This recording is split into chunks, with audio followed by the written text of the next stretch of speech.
I'm WWE Hall of Famer Hacksaw Jim Duggan. Tito Santana. This is Kurt Angle. This is Bret the Hitman Hart, and this is going out to Scott and Holly. You are listening to the Win Twice Wrestling Podcast with Scott and Holly. Oh, it's true. It's damn true. And this ho's for everybody. Ho!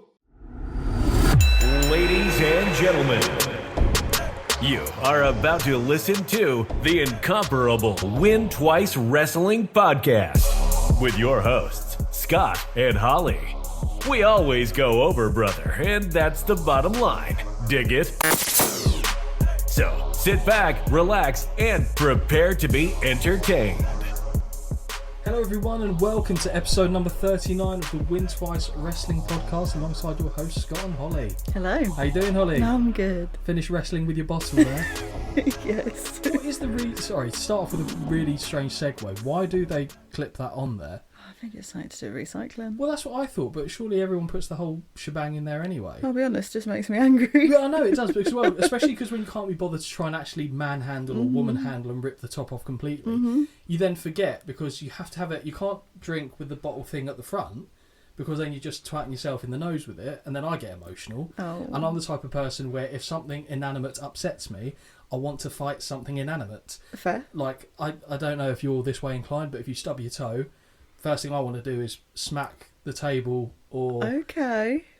it must be some sort of I'm not. primate. Yeah, that's not. I'm thing. not about that life. Okay, yeah. No, and then I just kind of start doing this old man of swearing and chuntering under your breath. Chuntering. Chuntering, yeah. Ooh. You can have that one. Thank you. But Yes. we're not here to talk about bottles. No. Not for the whole thing. You know, we'll dabble occasionally in bottle talk, but we are here because we are revisiting our first of series, which became an unintentional series along the way.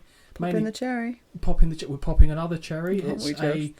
blue electric cherry, so it sounds like a kind of flavour of WKD. Other alcoholic drinks are available. What was in WKD? I don't know.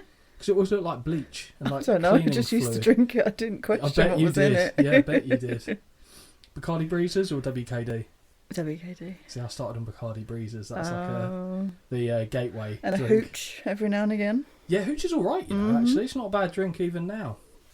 But that is to say that we are, instead of doing... So what have we covered so far as first? We've done Raw, we've done SmackDown, we've done Nitro, we've done ECW on TV, Yeah. on TNN. Obviously it was on On TV, TV. otherwise what the fuck are we doing? we actually went into their archives and found this particular episode. And to add to that, and we will be adding further to it, because we've got another one lined up recording for next week, we are doing the first ever WCW Thunder. Yay. Yay indeed. Yay. Now, I wasn't aware when I was originally suggesting this that this was as lengthy as it was. Yes, I'm aware.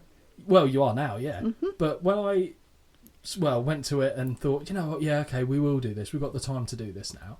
And saw it was 2 hours and 20 something minutes, was it? Yeah. Which suggests it was a 3-hour show. I got a little bit emotional about it because I know what WCW TV was like in the late 90s. Right. It got worse, believe it or not. When a certain Mr. Russo moved from WWF over to WCW, it became even more carnage. And I was saddened by the length of this show. I thought there'd be a lot of points to discuss as we go through it, and I think it's fair to say, without having really spoken to you about it at all, that is an understatement. Just a tad. You get a few characters that you're familiar I with. do. A few guys and gals from the old do. WWF days, so that must have pleased you. It did. I thought within the first 20 minutes, oh, do you know what, Holly might have a nice time here. And then that went out the window as the show progressed. So, yeah, you know that... Well, you've seen Nitro. Granted, that was in, what, 95? Sure. Sounds right, 95, Yeah, late sure. 95, September, something like that. Your memory is obviously on point at all times. Especially today. Especially today. So you've obviously seen what they had to offer there. Yeah. Were you expecting, granted this is 3 years after the fact, but you'd think in wrestling not much has changed in 3 years, but depending on what 3 years you look at, Yeah. it can be night and day. Exactly. Because this to me didn't feel anything like what we saw on the first edition of Nitro. Yeah, no. No, I didn't. No. I'm so excited. I wish like, obviously, you guys, we're not recording this visually Thank God. because all you would see is Holly doing like David Blunkett impressions with her eyes What? flying around Oh her my head. God. It's eye rolls. Stop. It's passive aggressive nods, and all the while Me, I'm just passive aggressive? never right. Surely not. All I'm thinking is I feel like I'm in danger because I feel like this was a suggestion. You chose this. Yeah, You did this. One I this. did suggest. You did this. But in my defence, sometimes Yes. angry Holly is Yeah. the best Holly on this type of Okay, sure. on this type of venture that we're doing. So I've got a bit of background information. I try and do that for the first of shows to give you a little Yeah. bit of an idea of how we landed where we did. So I'm going to go into a bit on the creation of Thunder, and then I've got the usual bit before we go into the deep dive later on. So the creation of WCW Thunder. Now, something I should preface, and I think I've actually said it outright incorrectly in other recordings, is that in my head Thunder was created to compete with SmackDown, which just isn't true. Right. Thunder was there before SmackDown. If you remember the first SmackDown we did, it was 99, Okay, yeah. 98. So so SmackDown was created actually to compete with Thunder, I see. not the way round. Because you always think that history always sides with the victors because they get to dictate the narrative, and just the fact that WWF ultimately won the war, Yeah. in my head, that's how time has lined up, but that's just not the case. But I've got a bit of background on the creation of Thunder, which I'll go into, if you would indulge me. Nah. It's happening. Strap in. It's a happening. Yes, it is a happening in very many ways. So the popularity of World Championship Wrestling, WCW's primary show, WCW Monday Nitro on TNT, led Ted Turner to create a new show, which would eventually be named Thunder. That would air Thursdays on TBS Superstation. According to the Wrestling Observer, WCW originally named the programme Thursday Thunder, but dropped Thursday from the title to distinguish it from a similarly named programme on ESPN, and to provide TBS more programming flexibility if they were to move the broadcast to a different day of the week, because Thursday Thunder makes no sense if it's on a Monday. WCW Executive Vice President Eric Bischoff was originally reluctant to produce another 2-hour weekly television show for a variety of reasons. First, Time Warner Entertainment, WCW's parent company, was under a hiring freeze which prevented Bischoff from bringing in additional production people to run the show. Second, he felt WCW did not have enough talent to produce another show and risked overexposing them and making storylines less significant. You wouldn't have thought that with the amount of shit they packed in here. That isn't in the article. Third, according to Bischoff, TBS refused to pay the cost of producing Thunder, which was between $12 million and $15 million a year. Bischoff eventually decided that he could make the new show work and help pay for it by expanding revenue from increased house show business. Bischoff was also given permission to sign Bret Hart specifically as a high-profile talent to perform on Thunder. WCW Thunder originally debuted as a live weekly show, but the schedule was changed by Bischoff in August 1998 due to complaints by wrestlers over travel demands. Tapings were expanded to 4 hours, with the first 2 hours being broadcast live and the last 2 hours taped to air the following week. So I've got a couple of, well, I've certainly got one citation from a book for you. In fact, I've got two. Oh, I know, I went into the depths. I've exciting. like taken a snip and everything. Oh my and put gosh, it on there. you I know. have. So this is a book I've actually read in the past, and who better to get their insight on WCW at this time than Mr. Eric Bischoff. Okay. So this is from Controversy Creates Cash, which is the book that he released. I've read it. I would recommend people also get it and see if you can distinguish where he's conveniently forgetting the reality of things. Bischoff is a smart guy. I'll say that. But when things aren't his fault, he remembers every detail. Right. When things can be possibly attributed to being his fault, he doesn't remember the specifics. I see. Just convenient how that happens. I mean, it's a defence technique, ultimately. But the book is actually genuinely very good. I enjoyed it when I read it. So this is straight from his book. I didn't want to disappoint Ted, and I was overconfident that I could make it work. I was really willing to whisk... Willing to whisk. Willing to whisk, because he started a chef company shortly thereafter, catering. Love that. What would it be called? What? A chef company or like a catering firm set up by Bischoff, because he's close to God. Biscoff. Yeah, But true. I feel like that's too niche. Bischoff Bakes. Bischoff Bakes. I mean, Yeah. there. So again, we're kind of pigeonholing him a little bit, but I think it works. So Eric, feel free to take that one, because you're definitely listening to this. So we'll start that bit again. I didn't want to disappoint Ted, and I was overconfident that I could make it work. I was willing to risk my career doing it. Fist pump. I tried to find the funds by expanding WCW's operations and growing our revenue. I went back to my staff and said, if we increase our house show business by 25 or 30%, I forget the actual number. Yeah. Convenient. Well, to be fair, I'm being a bit harsh there. What will that do to our revenue? The number that came back was big enough to almost cover the projected cost of producing the show. Adding another hour to Nitro, taking it from 2 to 3 hours, we'd get even closer. TBS came up with a small amount of money, though they were still basically getting Thunder for free. Rather than saying no, I'd figured out a way to pay for it, or near enough. Positioned for failure is the next part it says here. I wasn't looking at it clearly, but WCW was being positioned for failure. A division that didn't live up to the expectations for EBITDA, which is I'm assuming some sort of internal organisation there, was in trouble, knowing now that there were still people with agendas to make WCW go away. I should not have taken on the responsibility for financing Thunder. It not only stretched us beyond the capacity but weakened our finances. The new emphasis on EBITDA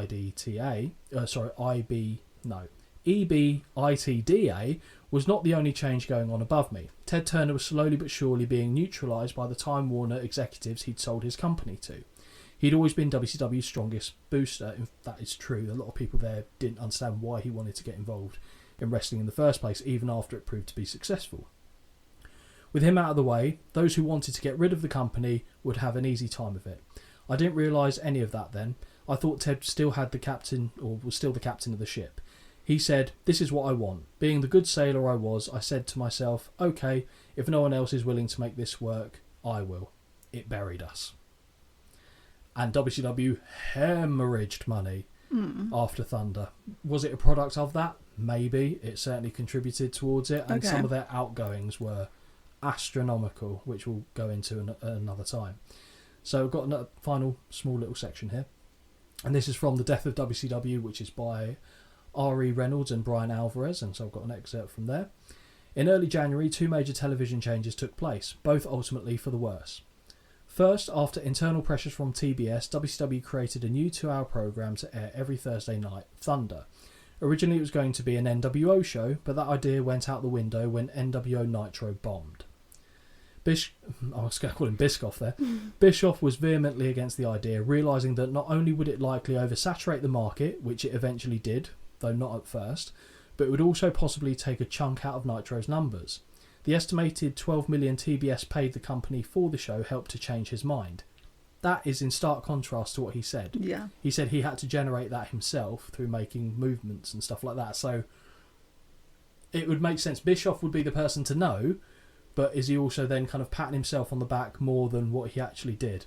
We'll never know. The downside to the addition of Thunder from the boys' perspective was that all of a sudden they had 52 more dates on their schedule for the year. One of the perks of working for WCW back in the day was that you could make better money than in the WWF and work fewer dates.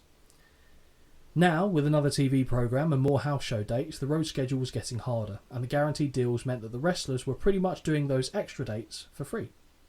This didn't exactly go over too well.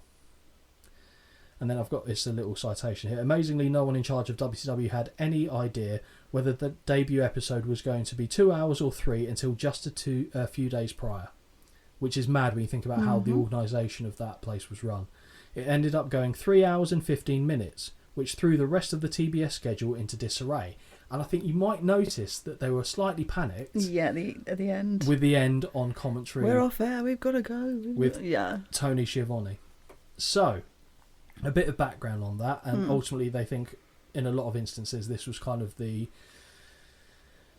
match being lit that would eventually burn out WCW, because it makes sense. The guaranteed contracts, the set dates that are in place, you're getting paid for that year at this amount, so anything they add to that, you feel like you're not getting paid extra. Exactly. So then the appeal of going to WCW for a lighter schedule and more money just completely went away.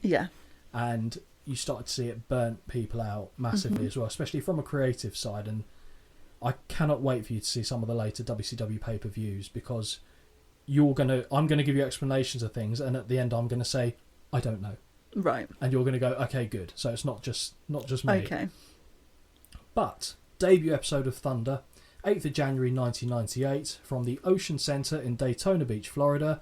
Attendance was 4,121, and I even found the TV rating which was 4.02. Very respectable number for back then. Okay. You don't know what that equates to, but that's fine. So it's right. I think I could be wrong, but I think that's equivalent to about 4+ million. Right. Which back then was. I looked at the numbers around that time. It seemed to be within keeping, to be honest. So yeah, it wasn't a bad look for the company anyway. So Holly, I know I asked you this at the start of almost every show, but what were your expectations for the first episode of WCW Thunder? Minimal. Very low. Not a low expectation, actually. More like an open expectation. Okay. I do try and go into everything with an open mind. I really do Believe try. it or not, people, she does. I really do try. And actually, even by the intro on this, I was like, oh, could I be in for something all right here? Okay, so what about the intro? I've got what happens in the intro, but I don't know. To me, it kind of, I hate the word, but like, in my head, it kind of had big deal.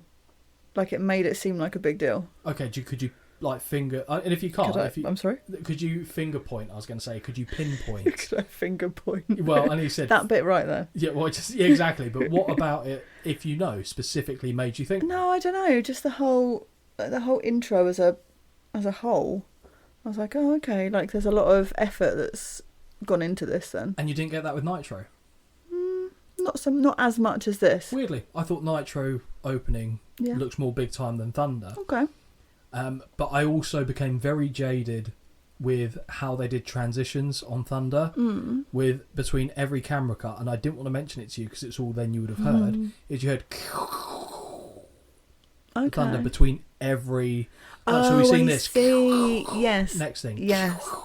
Wore thin, quick. Well, I'm so glad you didn't mention it. I'm could've. so glad I didn't notice it either, because that would have added to the list of things for me to talk There's about. a list. And I thought I was saving you time by not mentioning what did you see in wrestling this week, because you already told me that, quite frankly, nothing. So I thought, what's the point? So we just dived right in this week. You were very busy, so we're grateful to get your time for this, if nothing else. It's really interesting time in WCW, where they're looking to strike whilst the iron is hot by creating the secondary show. In fact, it was the WWF that responded with the creation of SmackDown to compete against Thunder rather than the other way round, which I'll be honest, I keep forgetting that was the order of events, which I mentioned earlier. WWF won the war, so my brain assumes they always had the front foot, which simply wasn't the case. So the show opening. We get a TBS Superstation logo flash front and centre before we hear the rumble of thunder in the background and electronic late 90s music. The footage is played as though we are watching it in a puddle as ripples are sent from the cascading raindrops that fall. Clever. Yeah. Clever for that time. Yes, but I also think, again, I feel like you've seen it once, you go, oh, okay, and now I'm done with it. Yeah, fair. Unsurprisingly, perhaps, Hollywood Hulk Hogan is the first wrestler we see, posing and flexing at the camera. Yep. From here, we move to the show title, Thunder Passing By, before we transition to Sting, Scott Hall, The Giant, and the NWO in turn. The pace of the cuts quicken as we see the Thunder logo once more, and now we see DDP as the final WCW wrestler. The end shot is that of the Blue Thunder logo on a stormy sky backdrop. As the logo wipes past the screen, we are now sent live to the arena. The crowd start off pretty loud. They do. I think they over-deliver on the number of people that are actually there. Because I press play, watch the opening, and then went, oh yeah, I've got to get if I can, find the attendance. Yeah.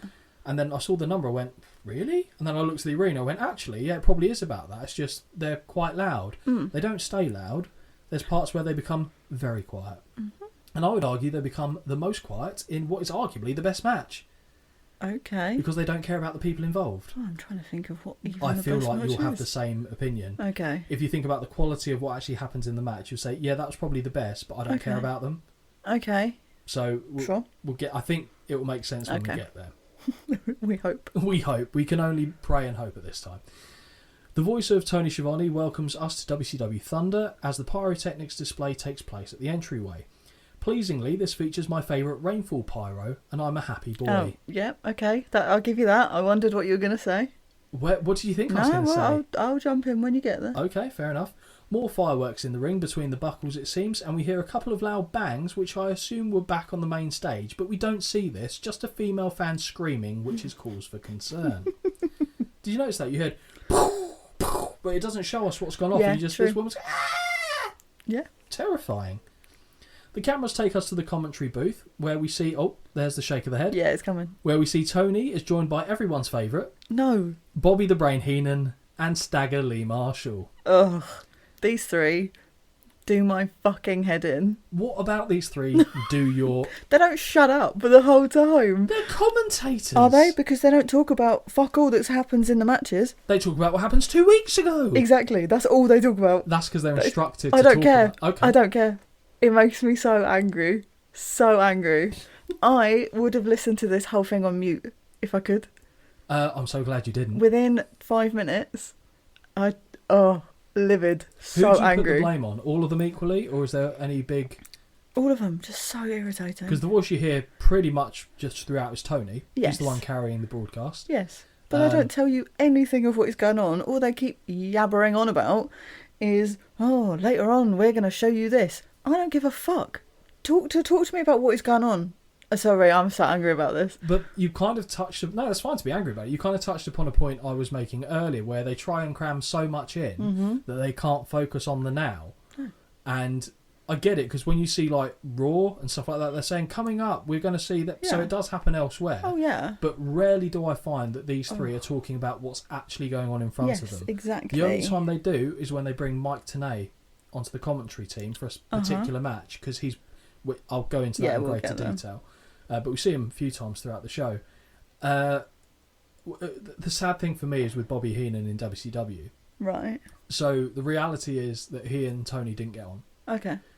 So the relationship that Heenan had with Gorilla, or whenever he was working with Jim Ross or Vince McMahon, whoever it was, he was able to bounce off them, and he would set them up with lines, and he would come back. Whereas Tony had this habit of, whether it was intentional or not, I'm sure both of them spoke talking about over people a little bit, but he'd also completely deadpan and no sell something Heenan said. Yeah. So Heenan's like, I can't add to this if you're not coming back to me. And they had a very touchy relationship and stuff, and I think Tony didn't like Heenan the way Heenan was, and Heenan really started to phone it in after a while in WCW. That's not to say he didn't have his moments where he still came out with the funny lines that he would in WWF, but you could tell he was just going through the motions there for the paycheck.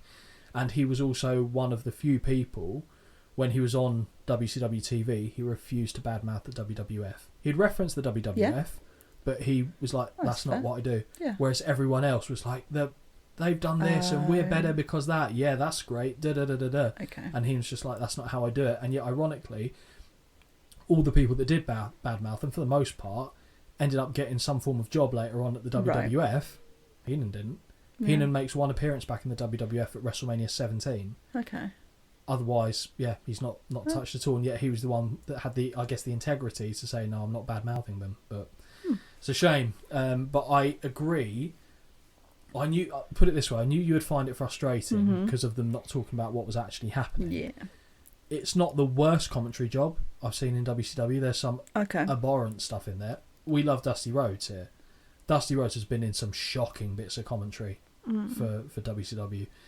Not to mention others. I mean, Heenan, like I said, has been awful. There's one show, I can't remember which one it is, where Heenan genuinely sounds drunk. Oh, okay. Like he's just slurring over his words, not really making... You understand what he's saying, but it's just not good. He's like half a pace slower than he normally is. But, so, straight off the bat, you're happy. Oh, yeah. Yeah. Tony informs the viewers that we'll see DDP and Kevin Nash competing for the United States title, but not only that, we'll get detailed footage of what happened after both Starrcade and Monday Nitro went off the air between Hogan and Sting. You excited for that? No. Okay. Lee says it's very contentious and that lawyers had to get involved to confirm that the subject was fine to discuss without any subsequent litigation, but we all saw what happened and we know who the WCW World Champion is.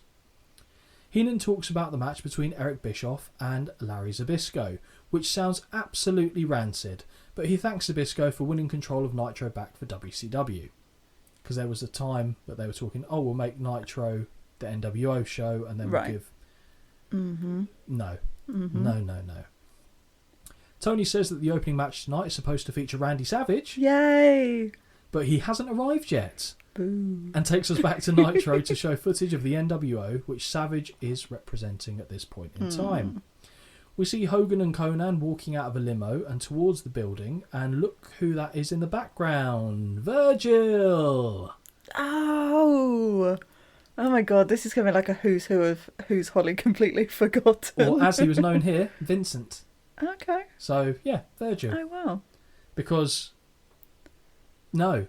Why? I don't get it. No. Like, he wasn't good. Right. If we're honest, he had that one moment in WWF where you're like, oh, yeah, good on you, Virgil. Yeah. You're done. Oh. And it just carried on. But Okay. to be fair, get your money for it. Absolutely.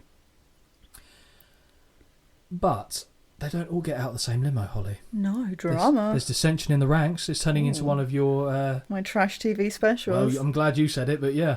Out of a separate limo, we see Scott Hall, Mr. Perfect, Hey. Rick Rude, Eric Bischoff, Miss Elizabeth, and the man himself, Randy Savage. That's the limo I want to get in. Yeah, That's absolutely. I bet it fucking is. Who we got there? Scott Hall, Rick Rude, and Mr. Perfect. Well, maybe not him. Randy probably gets to go there. Bischoff can watch. Excuse me, get a What? go. Do you mind? Well, I was talking about you giving them a go. No, I'm not just them saying, if you're going to pick a limo to be in, to get a train run, yeah. that's not what I said. But that's the one you'd obviously pick. Okay. You would. Yeah, I would. Yeah. Well, Elizabeth's go. in there. There we go then. Can you do a one person? I don't think you do a one person train. I don't think she'd be up for it, I'll be honest. The suggestion being there's a rift in the NWO, and we see Hall and Bischoff whispering to one another to further this idea. Drama. Still don't care? I was a little bit more interested at this Okay. point, but not with this fake drama, just because I was like, oh, I know who these people are. Brilliant. I Well, love some that, of them not with anyway. this fake drama. That's wrestling in a bubble, that isn't Oh, it? no. Surely. In the ring later that night, Mean Gene is interviewing Eric, who says categorically that there is no problem within the ranks of the NWO, and that rumours can stick it. Back to Thunder, as Tony says he disagrees with what Eric says, and that we may well see this play out. All the while he's talking, a woman is screaming in the crowd like she is being disemboweled. Yeah. Really struggle to focus because of that. Mm-hmm. Lee says it's very unlike Savage, who has never failed to make an appearance he's been scheduled for. Is he his PA? How does he know? And then we get a weasel, weasel, weasel chant for Bobby Heenan. Although I'm sure that was well received by you. I didn't even Didn't spot it. acknowledge this. There's so much shit that I'm not going to have noticed. Back to Nitro, and but by all means jump in with your Oh, just I'd love to. rampant rage, please. That could be a show. Rampant Rage. Rage. Well, they got Rampage on AEW, so Rampant Yeah. Rage is another one. Back to Nitro, we see Mean Gene interviewing some schmuck in a suit who informs the fans that due to the near riot in Baltimore between WCW and the NWO, along with the Sting and Hogan controversy, and Holly's yawned, I'm sorry. any WCW wrestlers caught breaking company policy will be subject to fines, suspensions, or both. I don't care. The same applies to any NWO members. I mean, but this is all just pointless. Are you saying this is all sizzle, no steak? Oh, yeah, maybe. Okay. Referee Nick Patrick was the first to get suspended, and we're shown JJ Dillon doing the honours in the middle of the ring. With a mullet and stash like that, I expect there are many things Nick is banned from. Libraries, public gatherings, swimming pools, and schools, to name but a few. Scott. After much talk of it, now we get to see... I'm sorry, you can't have that mullet and tash and not expect... He looked like Rudy Vuller, I don't know. a footballer from the 80s. Like, as in just the hair and tash. Okay. It was a remarkable combination. But just saying, that look should be outlawed. And I'm no oil painting, but let's sort this out, okay? It's not even the most offensive... No, is it? There's something else that offends me greatly later in the Oh, show. okay. But we'll get to Scott Norton later. After much talk of it, now we get to see the footage of what happened after Nitro went off the air, after Lex Luger rolled up Randy Savage for the 1, 2, 3. Macho Man is complaining of a fast count, and he decides to attack Luger to extract a measure of revenge. Into the steel stairs goes Luger, and Savage has now retrieved a chair. As he looks to hit Luger with it, Bischoff takes it off him and eats a right hand. Oh, trouble. Savage gets the chair once more, and this time is stopped by Hogan, with the two shoving each other before Macho Man bitch slaps him. For that, Kevin Nash clotheslines Savage from behind, and we hear Hogan say, "What the hell is wrong with you guys? And they're not the enemy." Seems like there's trouble to me. I'm no expert. No. But looks like there's trouble afoot. Mm-hmm. We get a match. Who would have thought it? Who would have thought it? 30 minutes into the review, Jesus. and we are at the first match of about, I don't want to exaggerate, but 412 40? matches on the card. Honestly. But this gives you something, but also gives you a, who the fuck's this as well? We get Chris Adams, gentleman Chris Adams, Yeah. versus Randy Savage. Yay. So the very first match to take place on WCW Thunder is Chris Adams versus Randy Savage. Mm-hmm. Holly, do you know much about Chris Adams? No, of course I don't. Snazzy jacket, but no. Who? Honestly, who is he? Okay, so English, if you couldn't tell already. So I've taken this story from Slam Wrestling. Oh. There's a lot we could have talked about gentleman Chris Adams. Oh, and is you there? wouldn't have thought so based on his fairly demure appearance here. Yeah. But yeah, troubled soul. Oh. Very troubled soul. Aren't they all? Aren't they all that we cover on this show? They even had a Dark Side of the Ring episode about him, so that gives you the kind of level of issues that he had. And this is just scratching the surface, by the way. When you think of a stereotypical Englishman, the person is often envisioned to be very polite, posh and charming. Enter gentleman Chris Adams. A native of Rugby, Warwickshire, England, Chris Adams first dipped his hand in the combat sports world as a world-class judoka in his younger years. It wasn't long before Adams ditched his gi for a set of wrestling trunks, making a name for himself in the British wrestling scene and across the Atlantic for the promotion that elevated his star potential, world-class championship wrestling, the Von Erichs. Mm-hmm. Indeed, this episode of Dark Side of the Ring includes numerous quotes from Chris' former contemporaries who were alongside him during his time in WCCW. You have iconic world-class greats such as Kevin Von Erich, Iceman King Parsons and David Manning, just to name a few. Chris Adams looked the part of a British heartthrob to an absolute T. For that 1980s era, Adams was a hunk for all those screaming Texan girls, while garnering the envy of Texan men everywhere. Now, something to bear in mind, Holly, because I can see you going, not really, but bearing in mind, we're English, we're in a different decade, and do you know how well the English accent does, as a general rule, when it speaks the Queen's English over in America? So, 80s, he's ticking a lot of boxes, Fair. is all we're saying. Okay. Be that as it may, Chris also showed he was more than a clean-cut, cookie-cutter fellow, as he could absolutely turn it up when the bell rang. Despite his shortcomings in the world of judo, never achieving Olympian status like his younger brother Neil, Chris adapted his judoka discipline to become the best version of himself as a professional wrestler. Despite Chris's talent in the professional wrestling world, he could prove to be an absolute troublemaker outside the ring.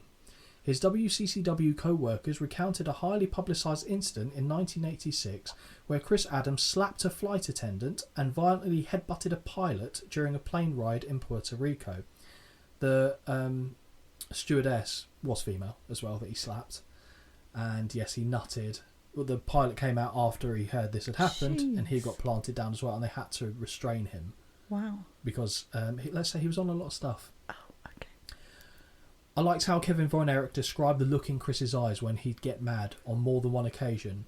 When you pissed Chris off, his eyes would shine red, like a light was on in there. Followed by the Dark Side episode portraying the incident with the appropriate use of a growling sound effect and Chris' dramatised silhouette charging up with his action figure-like red eyes. This pre-plane ride from hell incident is described as no different.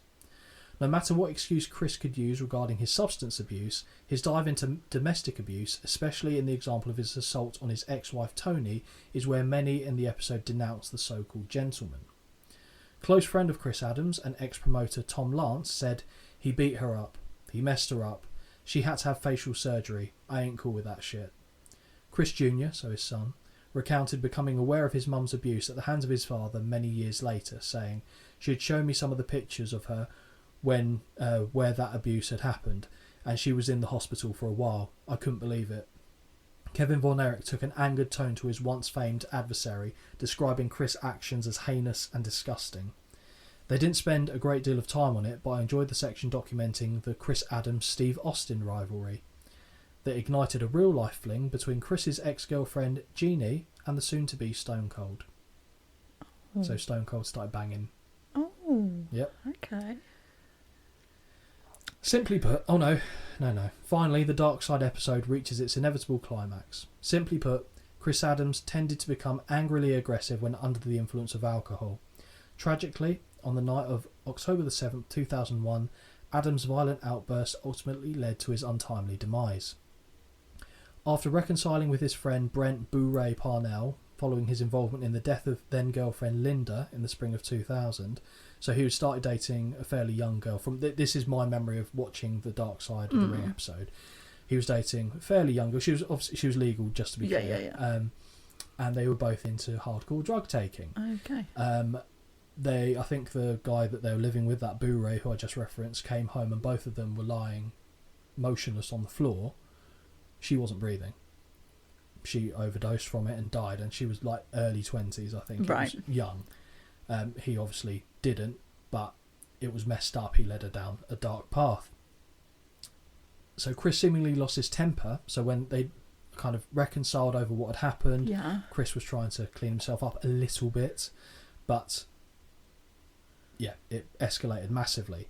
So Chris seemingly lost his temper in an enraged state at the residence of Boo Ray's mother, so not even his house. As Boo Ray describes in the Dark Side episode, Chris lunged at him with a heavy bedpost with full intent to take Boo Ray's life. Faced with the tough decision of his life versus Chris's, Boo Ray decides to defend himself with a gunshot wound that hits Adam in the chest, killing him. Ultimately, a grand jury acquitted Boo Ray of all charges, determining he simply acted in self-defence. And he looked, don't get me wrong, the guy was so unassuming. He looked odd, I'll be honest. He had like imagine the front of a bowl haircut, but it turned into a mullet. And I'm talking now, that's his haircut and attached. Okay. Weird looking guy, but seemed genuinely quite like a sweetheart. Like he'd give you the shirt off his back to try and help you out.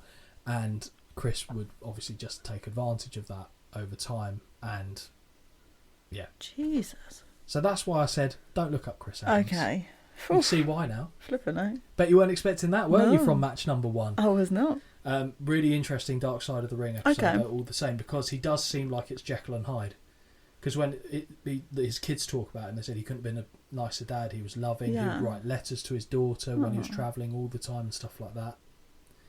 But yeah, there was a demon within him, it's safe to say.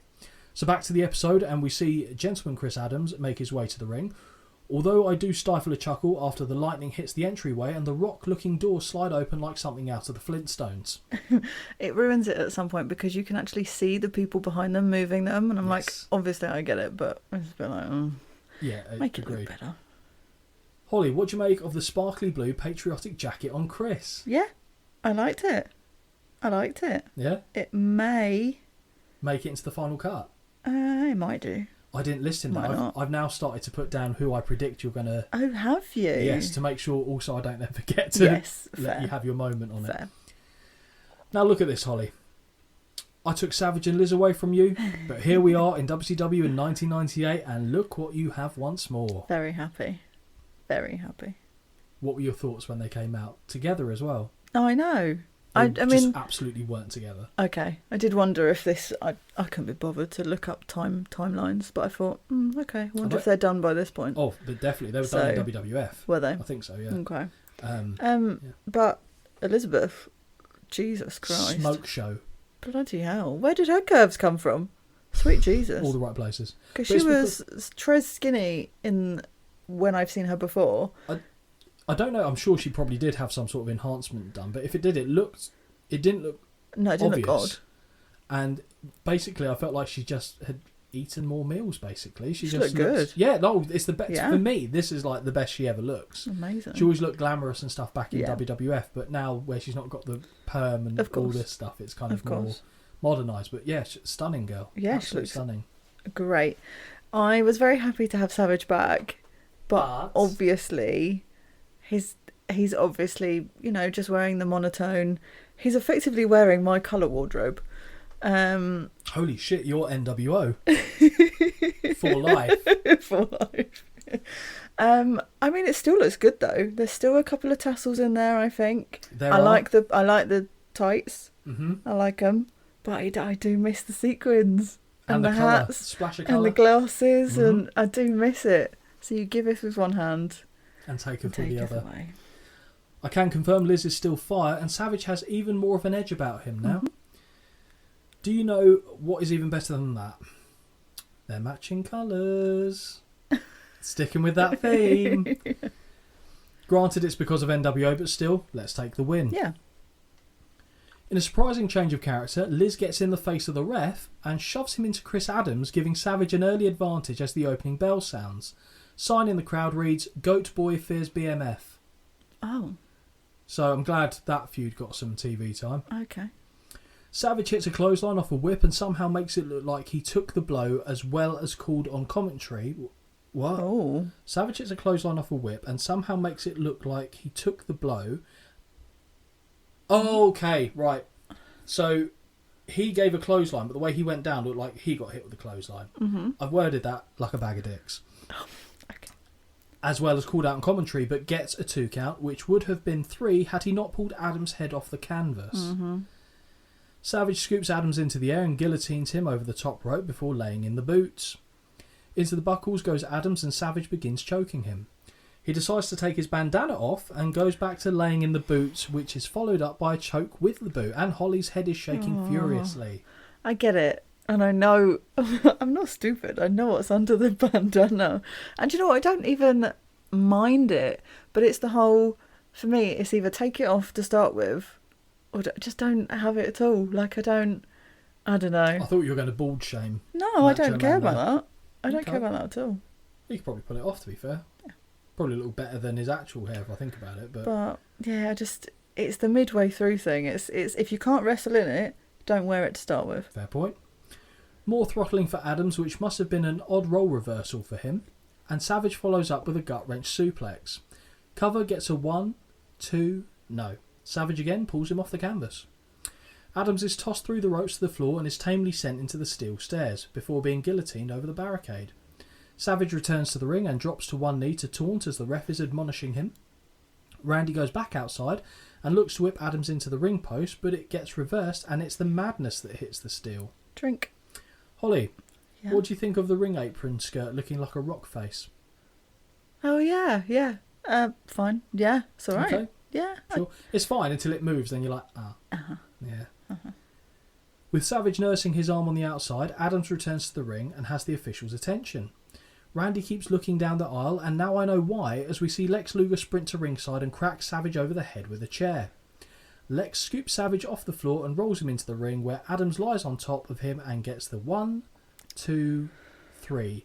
Holly is absolutely fucking incandescent with rage at the result.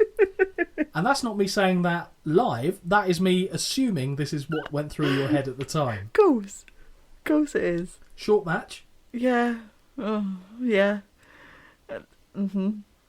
Are we going to elaborate? I don't know. I'll just do it as it happened. So I was like, okay, fine. We're starting off with a bit of a short match. But also to me, I'm like, who the heck is this guy? And he's just beaten Randy Savage. Well, not without a great deal of help. The only offensive move he had is reversing a whip. Yeah, but I wasn't happy. The fans cheer the result, and after Chris rolls out of the ring, Miss Elizabeth is in there checking on the Kingdom of the Madness. Mm-hmm. What do you rate this? Do you know what? Maybe I was kind because it was the first match. I gave it 1.25 out of 5. Okay. To me, that's very kind. No, it's fine. I gave it 0.5. Yeah, I feel like Savage gets all these points. I'm going to be honest. Yeah, Also, he looked really good here. Just really good shape. Yeah, he's allowed the steroids again, isn't he? Really good. The cameras now show us JJ Dillon standing at ringside talking to the ref as we're about to be sent to a commercial break. Nothing appears to come of this, and when we return we hear the NWO music once more. You've laughed. My first bullet point after this. This commentary is shite. There you go, Bobby Heenan, Tony Schiavone, Stagger Lee Marshall. Right, it's too much for me. We know how my brain works. Like, you and I know how my brain works. And I think the people are getting an idea of that as well. This was just like, show me the match. I have real problems with focus sometimes. So show me the match, talk about the match, but also, okay, fine, throw a few other things that are going on. But don't continue. I don't think in that whole tiny little match really much was spoken about. No, probably not. The actual match itself. No, I think so. And it was all NWO. It just is like, to me, it's like, what do I concentrate on? So obviously I just concentrate on what happens in the ring. Because I know at one point later on something happens, and I know I verbally said it to you out loud, maybe today, and went, oh, it was the other day. And you were like, yeah, they said that. And I was like, no, they didn't. And then actually I rewound and I was like, yeah, they do say that. I'm just not listening. Yep. So I think it speaks to a wider point of the NWO storyline and how it was all consuming, and everything had to tie back to how it affects the NWO WCW relationship. okay. So I won't go into the level of depth about WCW and NWO, because that's probably, in fact, I know what episode I will do that on when we get to it. But it became its own animal, and yes, it was absolutely popular and took them to a different height. They were beating the WWF, but then they didn't know how to pivot off that and change direction, and they kept coming back to the same thing with the NWO, and eventually they even split up the NWO to NWO Hollywood and NWO Wolfpack, which was Kevin Nash was the red and black. Yeah, so like Scott Hall was Wolfpack, Sting right? was Wolfpack. Oh, okay. It was someone who was fighting against NWO. Yeah.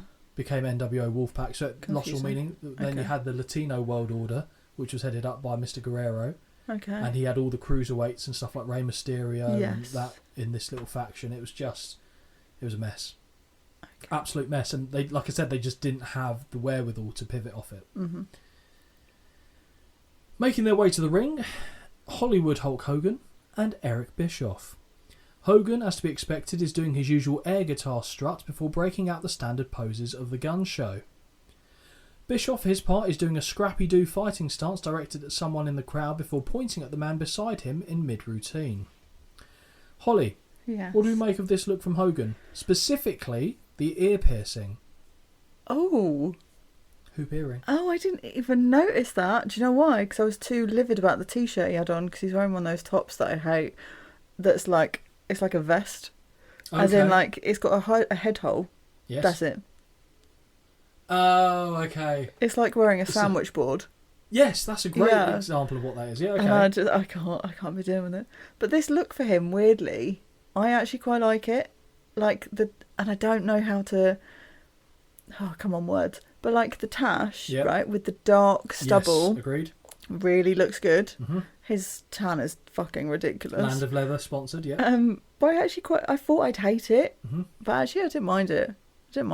Yeah, I thought another good name for him would be Ron Seal. Oh yeah. Because you know, it will definitely get him to the right shade of what he's looking for. Yeah, for sure. I think it's decent, if I'm honest. So I'm glad that you said that, because that's my opinion. I think it worked. Hogan has grabbed a mask of Sting from a fan and is pretending to be scared of it. Back to the posing until finally they have made it to the ring. What a journey. We made it. To be fair, they were eating up time of this show. So I was like, okay, not too many notes for this bit. Take your time. Heenan helps Schiavone out when he is trying to reach for a word to describe the NWO by saying, scum. Yeah. Schiavone sarcastically thanks him and Heenan deadpans him by saying, don't mention it. Which actually was good. Yeah. He's like, oh, they're scum. Brilliant. That was like, I think there's one other thing that Heenan mentions on the show which I wrote down. But the rest of it, I agree with. I was hardly making notes of anything said on commentary. Yeah. Bischoff has a microphone and announces, and still WCW Heavyweight Champion of the World, Hollywood Hulk Hogan. Brain, you wish. Heckling, love that. And you laughed, so there you go. Yeah. Eric Bischoff reiterates that there are no issues within the NWO, and tonight is the night that Hogan gets his belt back.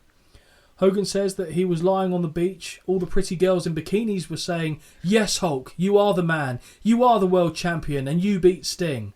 I don't think Hogan knows the target audience of WCW, but bikini-clad girls at the beach are not it, brother.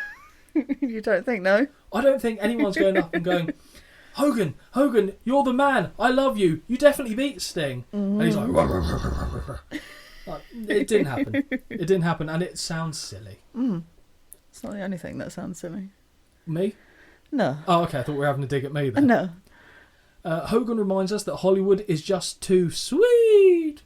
And we will have the footage shown from Starrcade that proves he's still the World Heavyweight Champion. Oh, honestly, just fucking show it now. Just show it now and have done with it. It's the foreplay, Holly. You've got to drag it out before you fucking shove it in. You Fine can't be... with foreplay, but this is not foreplay. This is 7 play. Irritating. He reminds us that he has the largest pythons in the world and is too rich and too big and too darn tanned, brother. Yes, he is. I ain't arguing with that. Yes. Not his best work, that chick, in my opinion.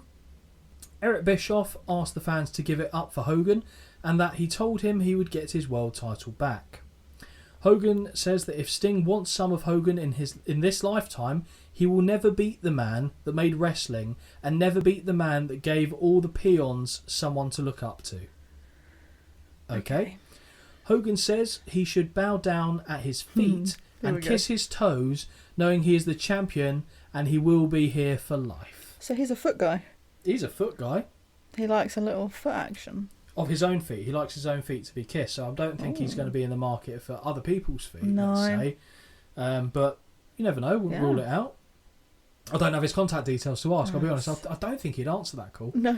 Hogan, you into feet? You're a What? foot guy. What, brother? Huh? What? As Schiavone is hyping up WCW Saturday Night, we see a weird video of factory graphics and cybernetics, which I have no recollection of as being the promo for the show, but there we go. Mike Tenay stood in the R-Way with JJ Dillon, and he asked Dillon as to what the WCW Commission ruling was after he went to ringside at the conclusion of the opening match. Dillon says that in keeping with the new WCW policy of holding people accountable for their actions... Is that where I've just finished that sentence? Oh, okay. Oh, because as Dillon continues to talk about reversing the decision of the opening match, the crowd begins to cheer as Lex Luger walks into the shot. Oh, this guy. What do you mean, this guy? This guy. Fuck's What? sake. What? He's obviously a charismatic superstar. Is he? No. Is he? No. Does he know where to look when he speaks? Oh, right, okay. Okay. How did I talk to you about this? You mentioned it, but you like dangled a carrot, and then I saw it, and I was like, oh, this. Right, I'm awful at I'd be hideous at this job, but come on. So Luger calls out the hypocrisy of the shot callers sitting back for 18 months and allowing the NWO to run roughshod on them, and as soon as WCW begins to fight back, now they want to take action. It's a fair point. It is a fair point. He says everyone is sick and tired, and if they want to fine him, he doesn't care. If they want to reverse decisions, he doesn't care. Well, of course you don't, mate. You weren't in the match. Yeah. Couldn't give a fuck. No. What are you talking about? He continues to shout about it being long overdue, and the wrestlers of WCW got together to deal with the NWO problem. He has spoken to DDP, Sting, and the Giant, as well as a number of other WCW wrestlers. Luger again asked where Dillon was when he got attacked at Starrcade, and whilst he remains incredibly intense, he continues to stare at the fucking camera when the person he is aiming his comments at is stood right next to him. Yeah, he's pointing at him, but looking in He's another pointing, direction. looking at the... It doesn't dumb. work, does it? It's so dumb. He says that from now on, he and the other WCW wrestlers will do what they need to. Dillon says he takes no joy in the decisions, whilst Tenay agrees that Lex made some good points. His points were fine. His intensity and directions and it's almost like he's trying to do three different things at the same time. Yeah. And he's failing on almost all of them. them. Because the one part that the level of intensity I didn't even mind, but it completely negates it by It's aiming not it the wrong directed way. at anybody. No, it's stupid. I just made a comment of, do you know what? I'd really kill for a Jake the Snake promo right about now. Oh, tell me about it. Wouldn't that be nice? Just calm, collected. I'd actually listen. Yeah, I mean, it's too right. It's a Jake the Snake I promo. definitely stopped listening when he started shouting and jabbering on. I'll mention this actually because there was a commenter on YouTube, and to be fair, the way that the comments were framed were absolutely fine, but it was an interesting opinion which I haven't really seen anyone else have myself, and that's that Lex Luger should have been the WWF champion and not Bret Hart because he was more of a star, and I disagree with that on every level, and we went back and forth with the commenter, which again is fine because like I said, he framed, I assume it's he framed his response perfectly. I just didn't agree with the logic of it. Basically saying because he was a well-built guy, he had charisma. Now, being well-built doesn't equate to charisma. It can give good eye appeal, but as soon as you start walking, talking, moving, breathing, thinking, you can also shithouse someone's charisma and how they come across. And to be fair to him, he stuck to his guns. He was adamant that Luger was a star. And I said, well, why wasn't he then? Entitled to his own opinion. He is, absolutely. Yeah. I said, but why wasn't he? And then he was talking about the bodies, and you'd look at Hulk Hogan and said that obviously he was a star because he was a big jacked guy. Right. And I said, but the Warlord had a much better physique than Hulk Hogan. So why wasn't he champion? Because if it just comes down to that, and they said, oh, he could wrestle, it's like Hogan didn't really do much wrestling. Yeah. Luger could do some bits fine, but not a great wrestler, not a great talker. Like, if you look at someone, you go, okay, I get it, you're a wrestler. But after that, for me, there was nothing. And I'm not, it sounds like I'm being incredibly harsh to him, but I honestly feel like it's because he wasn't passionate about it. Because everything feels forced that he does. Like this promo, he goes in, to me, it seems like he's going in his head, okay, I need to be intense here. I'm going to be intense. But at the same time, I'm doing it a bit robotic. I'm just making sure that my voice is at this level, but I don't believe what I'm saying. Mm-hmm. That's how it comes across. So I don't get it, personally. I don't get the Lex Luger thing. No. Have we done that? Obviously, we'll do what they need to do. Yeah, fine. That was it. That was the end of the bit. And we go to match number 2. We do. We get Louis Spicolli versus Rick Martel. Someone else that Holly has a strong dislike for. I did. But I'll be honest, here I was just happy that I knew who he was. Fine. So I know you knew who, obviously, Rick Martel was. But Holly, have you heard of Louis Spicolli? What do you think? I know the answer's no. Got a bit of a story for you on Louis Spicolli. Oh, okay. Not quite as dark as the one that just came before. I mean, it's not great. So at the time of this Thunder episode, how old would you say Louis Spicolli was? Oh, God. Oldish. Okay. I don't know. Yeah, 26. Oh. So Louis Spicolli was 26 years of age. You're probably thinking tough paper round, but the truth was that he was actually a very popular wrestler and had a promising future ahead of him, having already had a brief stint in the WWF as Rad Radford, not joking, as well as a decent run in ECW before he landed in WCW. A lot of the boys wanted him, Eric Bischoff explained on his 83 Weeks podcast. He had a lot of support. There were a lot of people petitioning to bring Louis in. That's what Bischoff claimed that Louis would... that is when Bischoff claimed that Louis would make a lot of runs down to Mexico and come back with a lot of goodies for the boys. I'll let you draw your own conclusions. Whether that is true or not, it's still a way to get Spicolli hired by WCW. Bischoff then said that Spicolli was better than decent in his role. When he made his debut, it was as a close friend of Scott Hall from the NWO. He made his biggest mark at the time working as a commentator for the NWO, where he had a sharp sense of humour and was starting to turn heads. This led to Louis Spicolli feuding with fellow announcer Larry Zbyszko, when he jumped him to help Scott Hall. However, before they could wrestle at Super Brawl 8, Louis Spicolli died just 5 days after he turned 27. Louis Spicolli died in his home on February the 15th, 1998. In Dave Meltzer's 2001 book Tributes, he wrote that Spicolli's friend John Hanna was spending the night there and woke up to a terrible smell. He went into Spicolli's room and the young man was lying on the floor in his own vomit.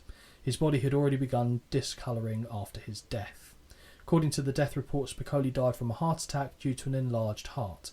However, the word going round was that Spicolli died from a drug overdose by mixing somas and wine. This, however, has been disputed. Jesus. So, 4 weeks after this show we watched, he died. My 4 weeks God. after this. That's crazy.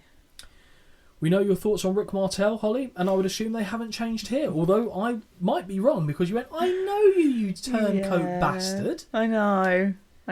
It's because we can't get Tito, so we get Rick Martel. Yeah, fair. Spicolli comes out wearing Tommy Dreamer's gear and has a thing for tugging on his ear, I notice.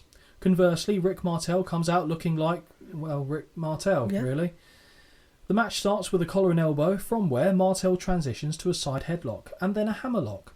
Spicolli reverses into a wristlock of his own and paintbrushes the former model. Off the ropes, and Spicolli ducks a clothesline before grabbing the ropes, pointing at his head to signal his intelligence, but he's quickly clotheslined over the top and to the outside. Did you notice what he said on his shirt, by the way? Of course I didn't. Also on Spicolli's shirt it says, innovator of the Death Valley Driver. Okay. So, do you know what the Death Valley Driver move is? Yeah, but carry on. So, if you were setting up for the attitude adjustment... Yes. But instead of throwing them off, you go down so you drive the top of their neck and shoulders into the canvas. Okay, That was called the Spicolli Driver. Oh. So he's the one that basically innovated it and he's got it on his T-shirt. Okay. But all I was thinking was, like, don't get me wrong, I'm not going to body shame the lad because you could tell there was strength there behind him, but it just looks so unimpressive. What, coming out in a t-shirt and like joggers? Yeah, I'm not saying you have to be a ripped guy or anything like that, but just I would rather. It doesn't look like wrestling gear. No, it doesn't. at all. Look, no, exactly, and that takes me out of it. If it doesn't Okay. look like wrestling gear, I struggle for some reason. So do you struggle with Tommy Dreamer then? Or is it Yeah. different because it's him? I feel like he's close to an exception, to Okay. be honest, but yeah, Okay. kind of. Like the one that I always get annoyed with, and I get it, is when they do like street fights and they wear jeans and stuff like that. I'm Right. like, nah, it's not wrestling. Okay. To me, I don't know.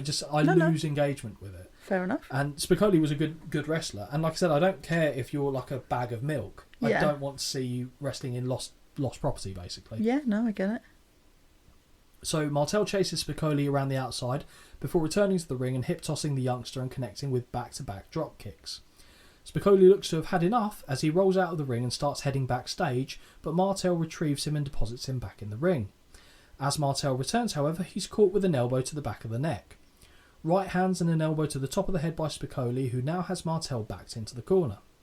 The cameras go to the crowd, where we see Raven and the Flock move through the audience. I was, again, happy to see Raven. That makes someone, mate, doesn't it? Heenan says someone left the door open to the cuckoo's nest, and here they are.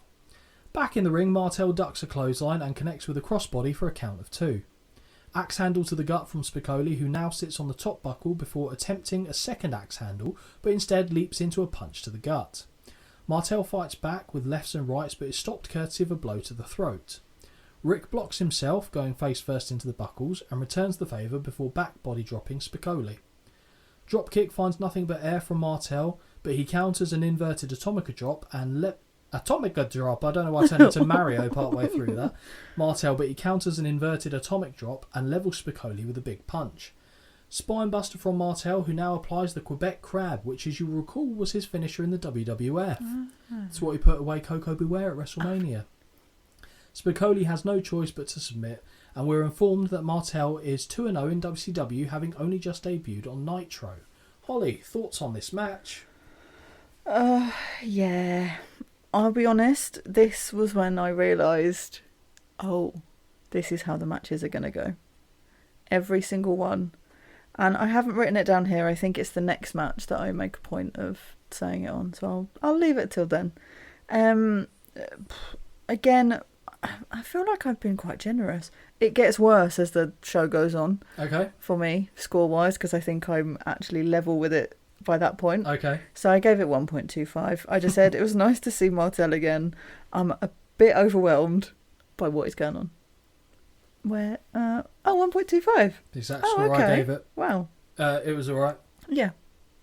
That's pretty much as far as I could go with it, to be honest. Following the match, we're shown footage from Starrcade where we see Scott Hall talking about Kevin Nash in glowing terms, although confirms that Kevin Nash was not there in the building. Mm-hmm. The Giant makes his way to the ring and says he is a forgiving man and that he understands why Kevin Nash isn't there, as he wouldn't want to wrestle him either. The Giant says he is also a patient man and he'll be there in professional wrestling for a long time. He wasn't fucking wrong on that one, I'll give him that. He finishes up by saying that Kevin Nash, when he does return, he will learn why the Giant is the only true Giant in professional wrestling. 13 years on from Andre the Giant and Big John Studd, and they still love a good willy measuring contest in wrestling, don't they? I'm the real Giant. Oh, I'm the real Giant. Oh. Yeah. Just be better. I was just more focused on how old they both were at this point, I'll be honest. I mean, Big Show's young. Yeah. Oh, sorry, the Giant is young. Yeah. So Hall was 40 at this point. Looks older. Yeah. Yeah. I mean, Hogan, I think, was 45, and he looks older. And Show was 26. Louis Spicoli. That's unbelievable. Like, Big Show. Like, yeah, okay. Mm-hmm. Oh my god. He is younger than Jericho here. Well, he always is. No, but do you know what I mean? Like, when I saw them, because I've age checked, obviously, well, Jericho, just ruin that. You colour me surprised. I age checked him and I was like, oh shit, he's older than Big Show. Wow. Yeah. Yeah. Big Show's not 50 yet, I don't think. I don't remember, but... Because I think Jericho's just turned 50, so... But yeah, so... It's, What do we... I think I might even mention it later, but what do we think of this look for the Giant? Long hair? Yeah.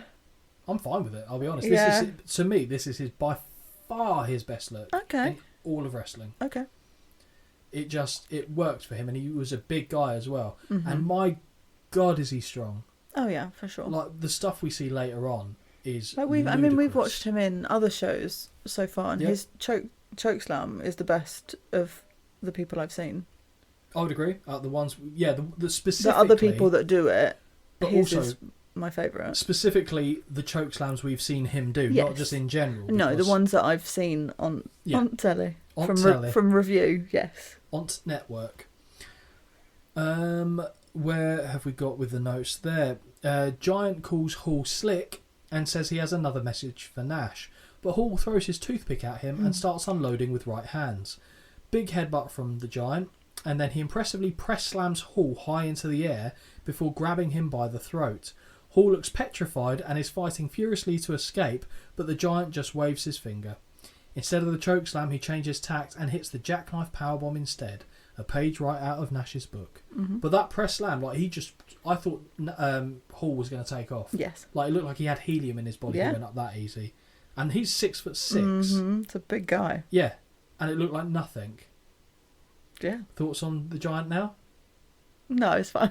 It's fine. He hasn't won you over on that front? No. Okay. Not what? By attacking Hull? Not the way to do it, I'm afraid. No, by just being big and being able to... That's toss impressive. people. It's very impressive. I'll be honest, this match, when I saw this one come out, I was like, Holly's not going to like this. And that match is Tenzan versus O'Hara with Sonny Ono. I was about to say, Holly, they only usually put Mike Tenay on the commentary team if there are international or high-flying workers involved in the match, as he's better versed in the wrestling and knows how to call it. So, a brief note on Tenzan. He was a big name in New Japan and was the second man to join the Japanese wing of the NWO. He was also the youngest man to challenge for the top NJPW top title. I've named it top twice. Top. Yeah, the top, the tippy top, at just 23 years of age. I mean, he didn't win it then, but he competed for it. Yeah. Tipped for it. He was indeed at the tip top. Now, O'Hara, I'll admit to knowing little to nothing about, but when I heard the name, I was expecting an Irish lad to walk to the ring. Okay, fair. And I've got to ask, Holly, when you saw the two men coming to the ring, just hit me with the waves of emotion and thoughts that went through you. The main point I put here was I wish I had a drink. You weren't drinking? Okay. No, not by that point, no. No Freddos? No. Oh my God. I'm all out of Freddos. Again? Oh, wow. Honestly. Okay. It's a struggle. Struggle is real. Isn't it just? But I honestly was like, can I do this? Like, can I sit and get through this? And to you, they're just two random Japanese gentlemen, so you didn't really know exactly who to... Because I assume it... I mean, if I didn't know one of them myself, not to toot my own horn, I just assumed automatically you'd have no knowledge. And I think that's right on them. Absolutely. So, based on the way that you always need to side with one or the other... Yeah, no. Did you not even land on... I couldn't with this. I couldn't. Okay. I really struggle, especially when I don't know either. Sometimes it's a bit hard, but I would usually be able to do it. Mm-hmm. I just don't think I cared. No, it's random Japanese guys that you don't know about, to be perfectly honest. You've had no exposure to them before, so they were new to you. Mm-hmm. So I can understand, certainly this match, especially seeing as you've not been really dealt a good match so far. No. So your patience was probably wearing thin. Just a tad. My attention span is waning. Well, I'll be honest, Heenan brought me back in on this one. So they make a joke about O'Hara's name sounding similar to an airport in the US, which I think is an O'Hare. O'Hare, yeah. Yep. Then Heenan levels up by saying, no, he doesn't have an airport. He has a rickshaw about 4 blocks from there. God. And they just power through that. They just let that one hang out there and carry on. Okay. So, Holly, please can you talk me through, in great detail, Mr. Tenzan's hair? This is a look that he kept for 30 years. Really? Yep. To the point where I think it was... So, in what they do in NJPW is, like, when they do their Wrestle Kingdom shows, which is their big WrestleMania type event, they usually have... And to be fair, on a lot of their shows they do this, but the opening match tends to be like a Battle of the Veterans. They'll just get people that are kind of like a nostalgic exactly. match. Okay. And he's been in a few of those. Up until I'm talking like 4 years ago, 3 years, I saw him doing stuff there. And yeah, same haircut. Wow. Same haircut. That's consistency for you. It's consistency of the wrong format. It's a unique look, Yes. but he's also got a very square head. Mm. Have you ever watched Brooklyn Nine-Nine? Yeah. You know the Scully? Oh, okay, yeah. Same head shape. Oh, Exact same head shape I to see. me. I see it. So that's a comparison you didn't expect to get. No, there. I didn't. Yeah. Hiroshi Tenzan with Scully. But there you go. Interestingly, Tanay says that O'Hara is similar to Ray Traylor, aka the Big Boss Man, as he tried to join the NWO, but Muta sprayed dog on him instead of NWO, and he now goes by the Freedom Dog. Okay? Mm-hmm. As the bell sounds, O'Hara... and that didn't win you over. No. The Freedom Dog. Ooh, free hot dogs. Now that would have won me that over. would have... Yeah. What are you putting on a hot dog? In what sense? Like- Like sauce? Yeah, it's how you exorcising. What are you doing? Uh, Because you're don't going to say judge me. something mad Don't here judge me. if you So say... if I'm having hot dogs, right? Okay, So you've got it in a bun, obvs. obviously. Open the bun a little bit. Okay, Down one side, okay, we put ketchup. fine. Down the other side, we put moutarde. Mustard. Yeah, So that when you close it, Yeah. the two nicely combine. Yeah, Thank that's you. fine. Yeah. Okay, thank good. you. No, that's fine. What did you think I was going to say? Mayonnaise or Oh. salad cream or something. Like, No. really upsetting. I've done mayo before, but only as a last resort when there's no other... You can't have a dry hot dog. I would rather have dry than mayo. No way. I like mayo, but I wouldn't have it in a hot dog. Oh. But I'm also a fan of cooking some onions. Let's put some onions on it. Yeah? I mean, if we're going all out, bung some chilli on there for me. I fucking love a chili dog. Yeah. Oh, messy as fuck, but I Yeah. love it. I feel like it's a food that you're getting intimate with. Oh, yeah. Because there are certain foods where... Absolutely. Don't get me wrong, I'm not a messy eater or anything No, like I am. that. No, I don't think you are. Well, from what I've seen, you're not a messy eater. But when there are certain foods, I don't want people to see me eat. Not because of, like, oh, it's fattening or, oh, No. I just... Oh, you've got to get into that. Like a trough. Yeah. Like, if, for example, I don't want anyone to look at me if I'm near a kebab. Okay. Like, Yeah. you got your head in there, like meat's flapping around your face. It's sauces, because the sauce is all in there, so you're getting like smacked Of with course, lamb yeah. on your cheeks and stuff like that. It's just and chili I dog. love a chili because dog. Right, okay, so I'm gonna open up the window a little bit here into my life. I've got facial hair. Yeah. Like another really bad one that I don't like eating in public: ice cream. Okay. Boom. Oh, 'Cause because it gets sticks in your there. bed. Okay. And then I need to immediately wash my face because then it gets sticky and dry and it's horrible. And you can try and eat as cleanly as you will get it in your Yeah. tash. It just happens. And yeah, so you've sent me down a very dark path there with, I'm very with sorry. chili dogs. I'm not a big chili fan. I'm just though. really hungry. Oh, I'm hungry as well. Yeah. But yeah, I get it. Oh, I love it. But I'm okay. You're going to judge me for this. Probably. If I have a chili dog, Yeah. I couldn't tell you the last one I had. I'm knife and forking it. Oh, God. I don't want meat spraying on my hands. Okay. You might like that, but I'm not a fan of that. Oh, God. It just takes me back to when I went to DC. I wish I could remember what it's called, but there's some famous place in this town. Oh my God, it's the best chili dog I've ever had Okay. in my life. But even, like I said to my mate, I was like, we're not talking for the next 20 minutes. I'm all in there. So good. Okay. So good. I'll tell you what. You take me to I'm DC, and I will chow down on one with you. I will not use a knife. Oh, it's and so fork. good. I mean, let's be clear. If I was on a date with anybody, that's not what I'm eating. But it's so good. So good. I'll have to take your word for it. Yeah. So back to the match between O'Hara Oh, and yeah. Tenzan. Oh, damn. Can we talk about food instead of this match? Well, I can try and shoehorn food. Okay, we'll leave that and we'll move on. As the bell sounds, O'Hara blindsides Tenzan in the corner and chops at his chest before stamping on him and choking him against the buckles. Headbutt and throat thrust by O'Hara, who returns with a second big headbutt.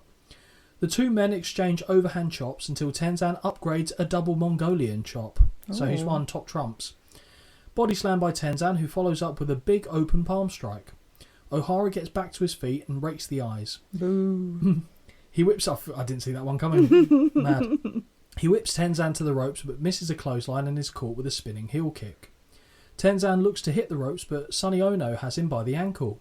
He lets go before the ref sees any wrongdoing but creates enough distraction for O'Hara to hit a running clothesline.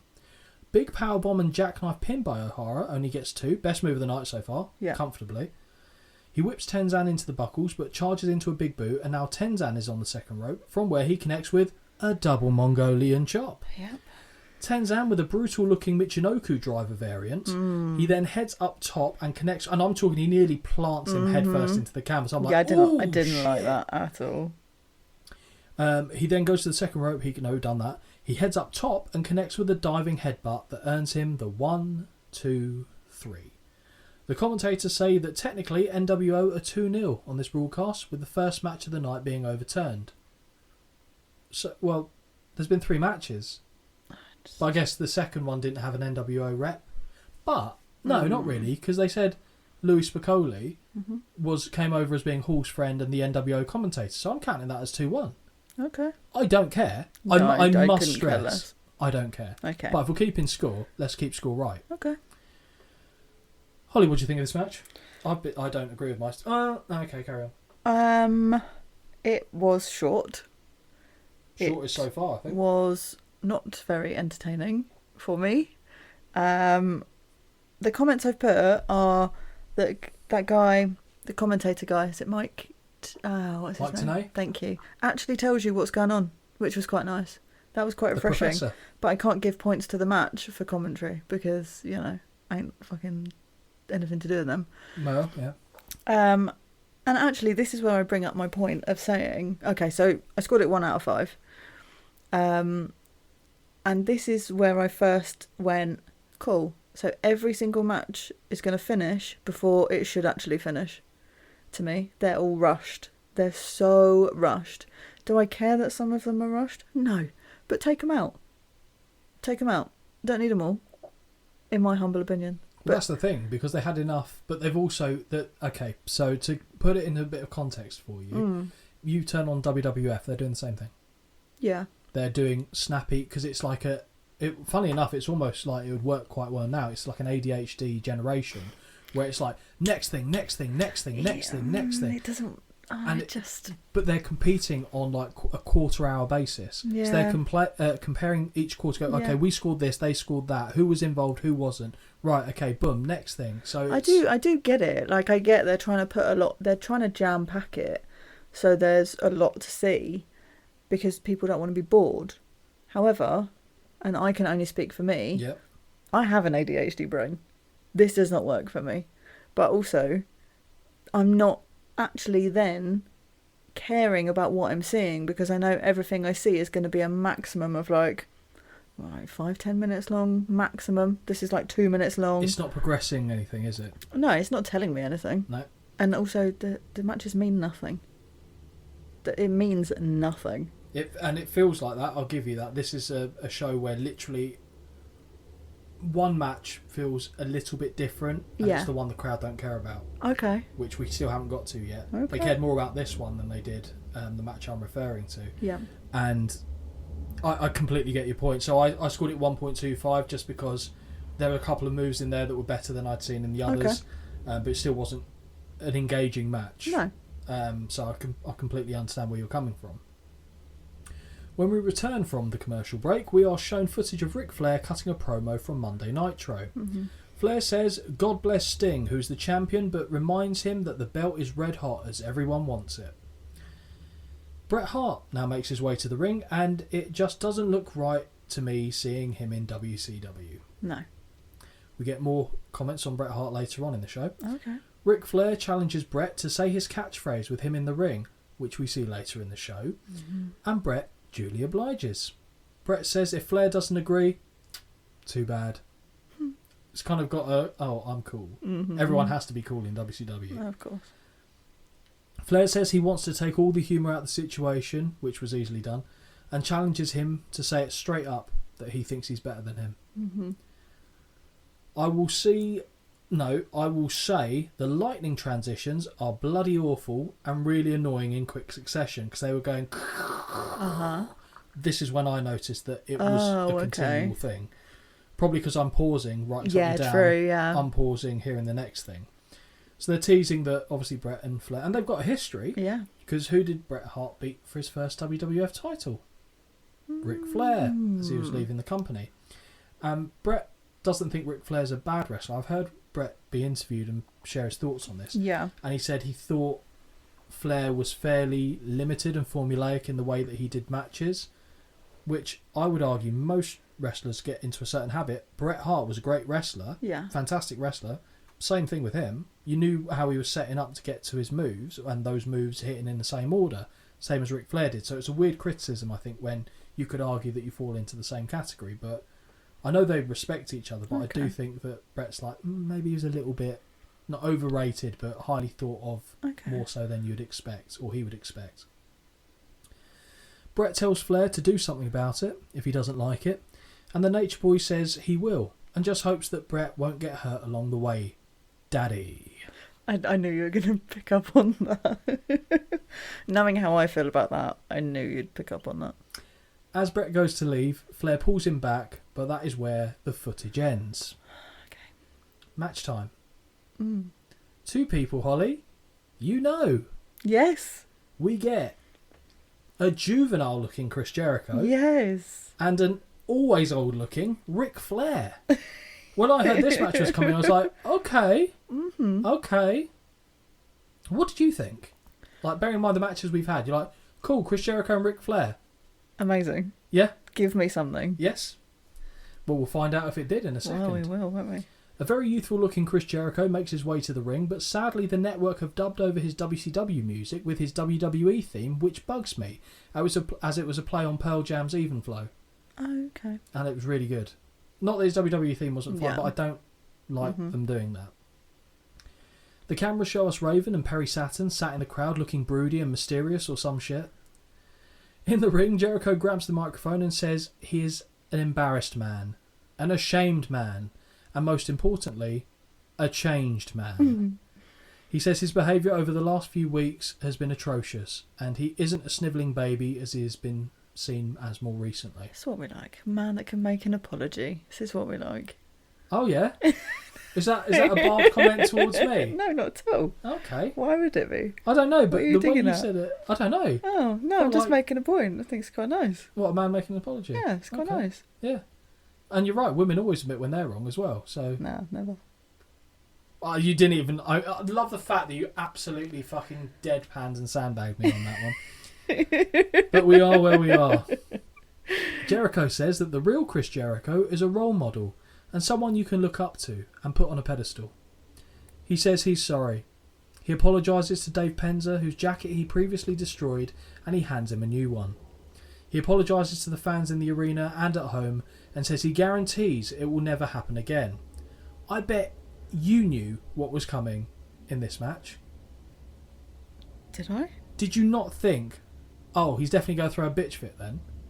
Oh, well... Or did you not think about it? I didn't really think about it. Really? Fuck me. No. Straight away I was like, okay, No, I didn't cool. really... Incoming bitch fit. Brain just didn't process.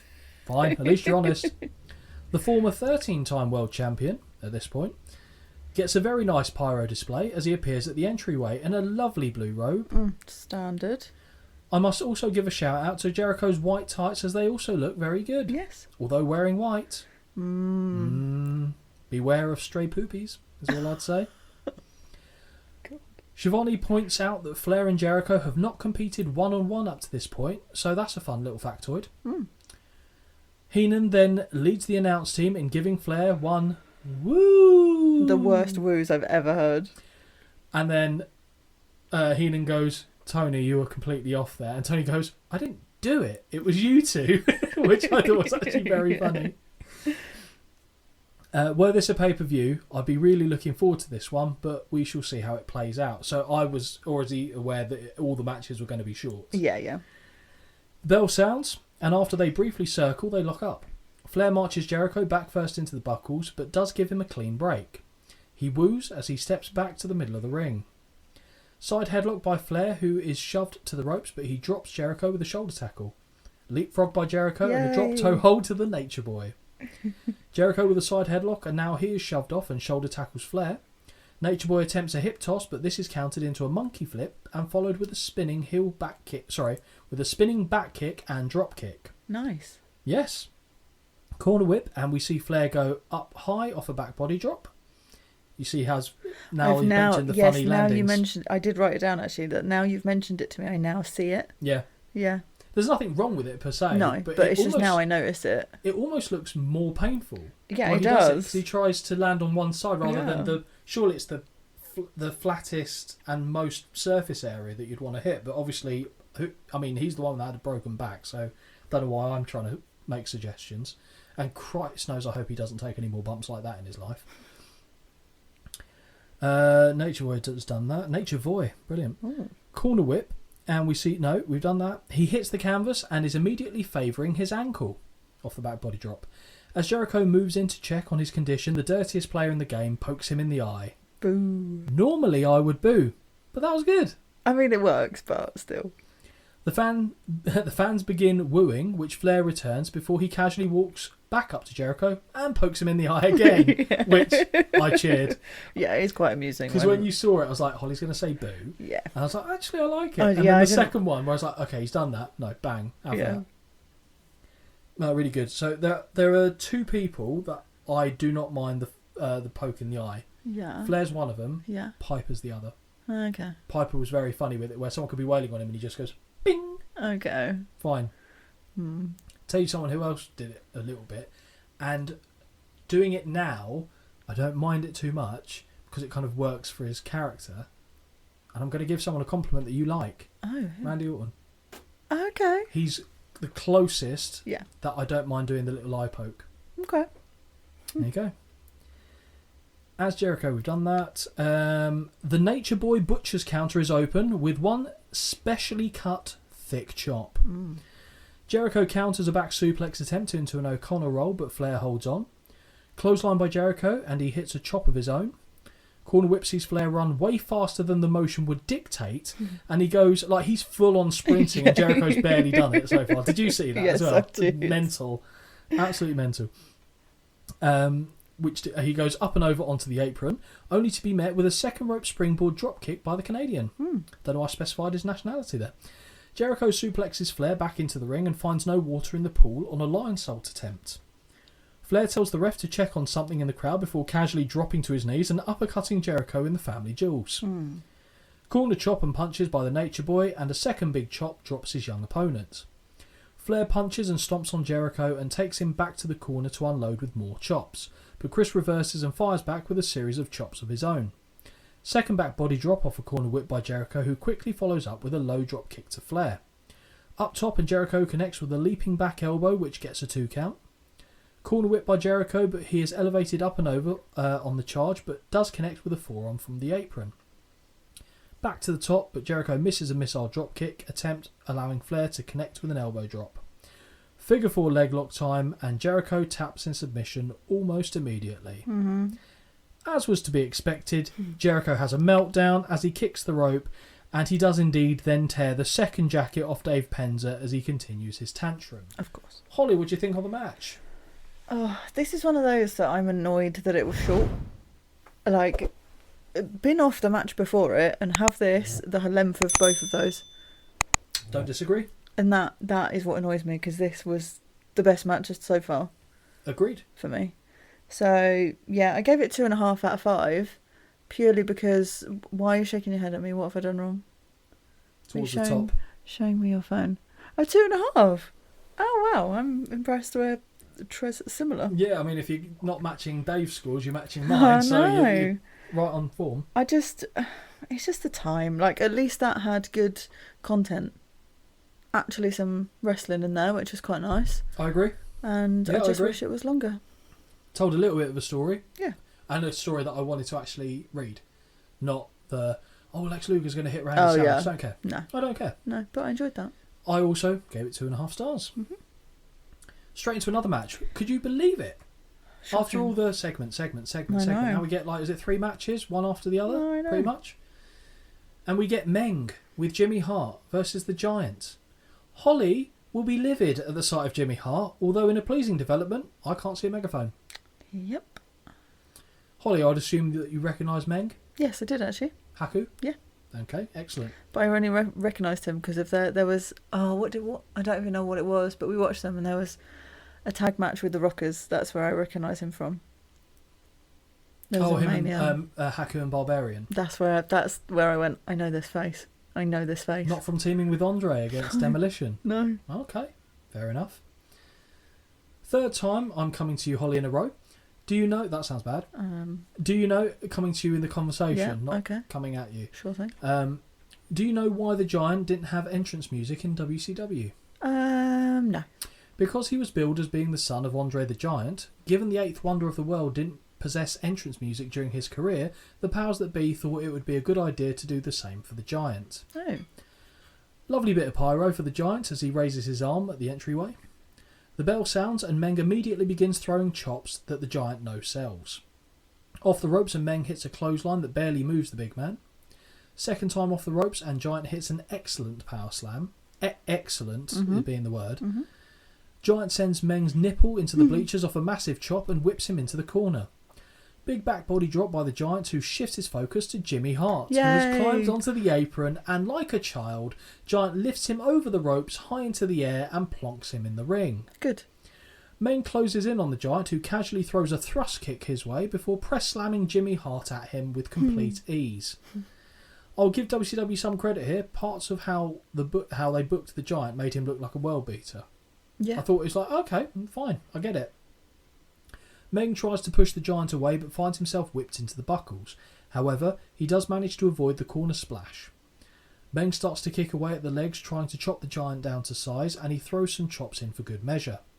Drop kick to the leg brings the Giant to his knees. Meng does some sort of martial arts dance before kicking the Giant behind the ear, putting him down to the canvas. 2 count and Giant powers Meng off of him. Mm-hmm. Meng fires away with a flurry of strikes, but the Giant manages to get back to his feet and roars before raising his arm. Meng charges but is goozled, and in spite of thrashing away, he's scooped up into the air and dropped with a clothesline for the 1, the 2, the 3. Yes. Holly, give me your take. That was fine. Yeah? Yeah. It was fine. Okay. Didn't hate it. Didn't love it. It was fine. That's literally all I've got for you. 1.75 out of 5. Where are you? Are you joking? No. Oh my god. You would have seen me have to type that I'm in. getting good at this. Yeah. Well, I don't know, but we're just the same way inclined, I guess. I just wasn't fussed about it. Like, I didn't hate it. Didn't really care. Fine. Yeah, I gave more points than I otherwise would have done, because I thought, do you know what? They're making the Giant look pretty Yes. badass here. Yeah. Press slamming Jimmy Hart, points. Throwing him at Meng, very good. Power slam on Meng, good. Thrust kick thrown at Meng, good. Choke slam on Meng, good. Yeah. Also, I appreciate he was tagging with the likes of Barbarian and Andre the Giant, but Meng looked fucking huge here. Yeah, it did. He looked like, I was like, oh shit, like what happened here? He looked like almost a different person other than the fact he had the same face. But yeah, no, I thought the match was actually over-delivered from what I was expecting. Okay. Not massively, but still. Straight into another match. I know, right? Honestly, my poor little brain. Steve McMichael. Yeah. Versus Goldberg. Yes. Wow. Okay. Okay. Yeah. We come back from the commercial break, but never mind that shit. Here comes Mongo. Steve McMichael, ladies and gentlemen. We've seen him as the backup to LT at Mania 11. We've heard him on commentary at the very first Nitro. Mm-hmm. Now, Holly, now we get to see him in the ring. Were you intrigued, if nothing else? A little, because I'll be honest, it started and I went, who? And then my brain went, we know him. And I'd literally written, oh, it's the guy that's in the show that's at the shopping centre. Yes, with a little chihuahua. Yeah. Mm-hmm. And he's the guy who has ALS. Yes, he is. Or effectively, I suppose, it's MND, isn't it? It's just a different branch of it. But yeah, he got inducted into the NFL Hall of Fame, I think, did. fairly recently, and had his teammates around him in a nice picture. But it's so sad to see that image of what he's like now, because it's like to the point where you look at him and go, I'm not convinced even that's the same person. It's crazy to think. Very sad, though. Very sad indeed. But so I remembered who he was. Is this Minor our first? miracle? Well, that is a miracle in itself. But is this also the first time that we've covered a Goldberg match? Yes, it is. Give me your thoughts on Goldberg. Okay, right. Wrestling aside for the moment, this guy is built the ridiculous. Yeah. He's not an ugly man. He's not an ugly man. His traps are ridiculous. Mm-hmm. Blue eyes as well, I think. Yeah. Well, yeah. Yeah. But Take a sneaky little pause here, did we? Yeah, maybe. A little 5-minute break, yeah. Did you actually? I'm not going to admit if I did or not. That's ridiculous. Anyway, yeah, I quite like him. Cool. No, fuck off. What? Shouting at me like that? That's outrageous. I feel like I've mentioned themes a lot, but Goldberg's music is just brilliant and really suits the character. Yes. Apparently it was like just stock music that they had that they didn't have line, and I'm sure they used it for someone else, like in a trial run, but obviously it never amounted to anything. But really works for Goldberg. Goldberg screams at the cameraman to get out of his way, and it's a good job he does, as Mongo does the first ever 2-part suicide dive, where he half stands on the apron after the run-up and then dives at the intended target. Holly, thoughts? Let's not, shall we? But it was like he did it in stages, like, well, now, there we go. Yeah, It's the safest suicide dive you've ever seen in your life. I know, but just... Oh, I don't know. Also, before I get distracted again, Yep. Goldberg's character worked for him so well because he's just looks like a naturally angry man. He does, doesn't Like, you wouldn't cross him. he? Even now when he's being interviewed, I'm like, are you okay? Yeah, he's always angry. Yeah. Even when he's being nice about someone, he looks fucking so angry. Exactly. It's like- Works very well. Like, it's he comes across so imposing because he's always angry all the time. I reckon, though, like, give him a hug. He might weep. Do you think he's an armadillo? I think he's been to, this is me, I'm tough, and you give him a hug and he's like, and he breaks down in waterworks. Oh, you think? I don't know. I'd like to think like there's some depth of compassion and humanity in there, because you're right. Yeah, but he doesn't have to cry when you give him a hug. Well, he doesn't have to cry after having sex, but that's what some guys do sometimes. Oh, maybe okay. I've heard. I don't know. Well, could you, imagine how would that feel actually? As a if I'm a guy, I am a guy, If you're a guy. and I'm having sex with a woman, Sure. probably my wife, This is so bizarre. and they started crying. What, she started crying? If I started crying, that's weird in itself. But if they start, I don't like after finishing. I'd be like, oh my god, what? Yeah, I wouldn't know what to do with my dick. Would jump so far back up inside me, it'd be unfunny. Like I'd need to send a search team up to get it out. Well, I don't know. What, like okay, let's play a game here. So okay, you're having sex with Goldberg, okay? All right. Just for this scenario. Okay. Sure. He's done the pyro routine. He's kicked the door kicked in the bedroom. door in, yeah? Yeah. Okay, we're role playing. He's absolutely smashed your doors in. Brilliant. And then, okay. In many respects, and he then finishes, and I can only imagine he goes "Ah!" when he's finished. Of course. And then starts crying. So uncomfortable. What do you do? What do you say? Nothing, because he's so angry. So you just let him cry. But if he's still, because I imagine he's doing whatever he wants, so he's on weird. top. Okay? This is so weird. But he's crying on top, so you're literally just there, legs akimbo. In a shower of tears. In a like literally, like his tears just smacking your face. I don't know what made him sad. Was it me? That's where my brain would go. Okay, but how would you vocalise that? This I would conversation. I'd say nothing. Because he's petrifying. So he's just there crying on top of you, and you're just there in silence, staring back. I wouldn't want to question it. At what point do you ever question it? Do you like drop a message after the fact? Like, so... I'll be honest, probably wouldn't see him again if he cried on top of me. I'd be so paranoid that it was me. I'd be like, let's just not talk about it. Fair point. Like, oh, that's the worst thing ever. And cried. I'll be honest, I didn't see that conversation coming. No. Although, Thank you for that, though. That's, great. Although I'm imagining Goldberg's cum face now. Oh, and have fun with that. I just be like, ah! Like he's doing the full... Similar to when he does his intro. Yeah. Yeah. 100%. Okay, fair.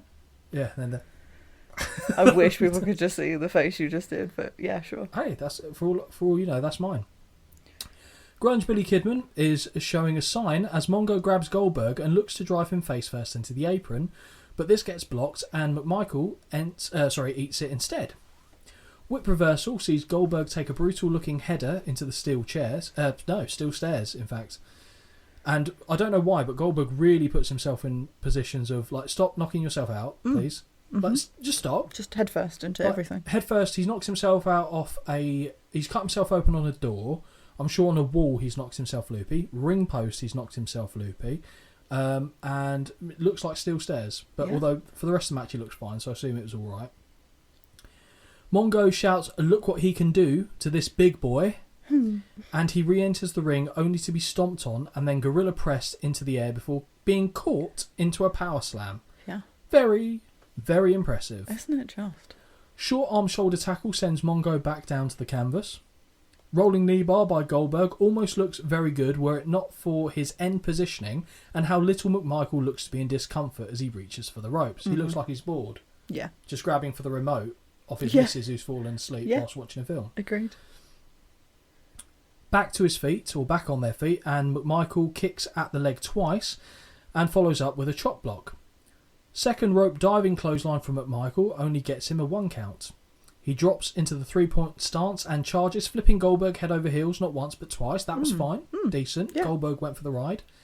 On the second landing, Goldberg pops right up, because fuck that, and connects with a spear of his own. Nice. He signals the end is here and he gets annoyed at McMichael for flapping his arm around and making it awkward as he tried to grab it to put it over before the jackhammer hits. And that is the 1, the 2, the 3. Yeah. Holly, thoughts on Big Beefy Goldberg? I enjoyed that match. A little bit more than I should have, probably. Yeah, well, you had an additional 5 minutes on it by the sounds of But it. you know what? Needs must. Well, when the quite. rest of the card is absolute dog shit. When the rest of the card is wank, of the bad variety. Off a left hand. Off the left hand. Give me a right. This was a full right-fisted one. So, what did you score this match? I gave it 2.25. It was short. It was sweet. It had some energy in it. It's probably a bit of a low score, but I enjoyed it.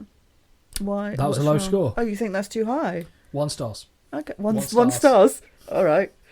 1 Good stars. maths. Thank you. Good math, good English, actually, is the issue there, but that's fine. 1 stars. 1 stars. Yeah, 1 stars. That's what we're getting. I'm sure I thought I was not generous enough, but I look. What was your score again, sorry?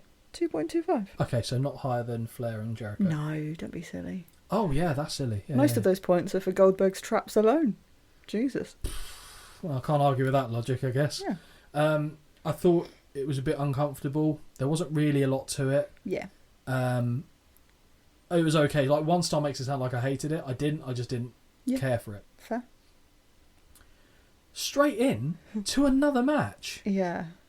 Now you annoyed we're getting too many matches. I mean, I'd like a little breather now. Yeah? Oh, well, you can come up for air in this one. The match we're referring to is Buff Bagwell and Conan with Vincent, who you now remember obviously is Virgil, versus the Steiner brothers with Ted DiBiase for the WCW Tag Team titles. Does he ever go away? Who? DiBiase. No. So annoying.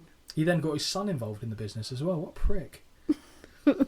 So 2 things to point out. Yes. Let's start here. Firstly, this is Buff Bagwell. You saw Marcus Bagwell at Beach Blast 92, but this is his alter ego, Buff. Can I ask you a question? You certainly can. He did porno, didn't he? Softcore porn. Oh, really? Yeah, you remember the story of me telling you about Marcus Bagwell from where his mum was shaving his balls? Yeah. Yeah, same guy. Yeah. Yeah. So you saw the one where he didn't have the goatee Yes. and he wasn't as roided as he yeah, is of at course. this point. Absolutely ripped. So this is, the alter ego Buff, which a lot of his ex-wife said that he really became the character at home. Because Marcus Bagwell, lovely gentleman. Buff Bagwell, fuck off. Okay. Is basically, I think, what comes down to it. Mm-hmm. This is the guy who is excellent at playing a chode. Second thing, we're at that weird phase of Scott Steiner where he is physically transitioning from one half of the Steiner brothers to being Big Papa Pump. Pump. Papa. Why can't I say it? Big Papa Pump. Are you alright? No, you missed the fucking chair. I know. You nearly took a heater into the cabinet. I did. There. That would have been a way to That would have cry. been hilarious, but not if they'd have all fallen over. Yeah, because I'll be honest, you would have had to put them back. Cause yeah, of course. Would you have? Well, yeah. Really? I make a mess, I clean it up. Yeah. Okay. So, yeah, Scott Steiner. Yes. Weird goatee. Like, he looks like he's transitioning into Rick Steiner. Yes. Except he's taking all the vitamins that he needs to. All of them. It's weird, isn't it? We're allowing them to have singlets, of course. We've covered Yes, that. they are. I stand by that. Yes, they're in that group. But it looks weird. He looks like he's aged massively. Okay.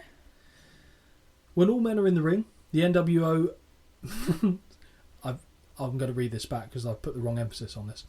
When all men are in the ring, the NWO choker-wearing Buff is flexing in front of the camera and talking a lot of things I have no interest in. Yep. Starting this one off will be Scott and Buff. Before that, two words that have never gone together in my life, right there. Why are you laughing? I was letting some of the demons out there, but okay, I'll laugh and get back in the box. Before the two, and you're laughing again. Before the two lock ups, why are you still laughing? Stop talking about it. Before the two lock up, Buff pauses and begins to flex in front of a Scott Steiner who has had so many vitamins he's about to rip wide the fuck open. Mm-hmm. After Buff is done, Scott shoves him in the back of the head and he falls on his face. Scott points at his much bigger arms and Bagwell won't be winning this particular pissing contest. Nope. Collar and elbow tie-up sees Scott backed into the corner and Buff immediately begins unloading with right hands.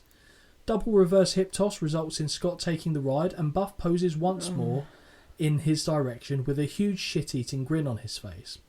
This time Scott clotheslines Bagwell from behind and gives him one from the front as well, which I liked. I actually thought Buff being a dick and then getting twatted. I mean, yeah, works. I'm all for it. Butterfly suplex to Buff, and Conan runs in to be met with a clothesline before rolling right back out again. NWO are taking a breather for a moment, and when Buff returns to the ring, he tags out to Conan. To counteract this, Rick gets the tag for the Steiners. Interesting point about Conan. In WCW, he made himself the intermediary of all the Mexican workers, and all negotiations went through him. In many ways, he was acting as a kind of union representative, as he made sure that they all got fair pay and wouldn't be taken advantage of by WCW. Originally, he was used for the role as he was bilingual, but he continued to do the work for the luchadors that spoke English as well. So at first, they were like, oh, Conan, can you help us discuss this? And then Conan realised what everyone was getting and made sure it was fair, which is nice. Nice, that's nice. And then he would say and they'd go, okay, we're going to negotiate with Rey Mysterio. And Conan went, no. Even though Rey spoke perfect English, Conan was made sure that he wouldn't like get a middleman, basically. So yeah, it's like I said, nice. kind of a union rep.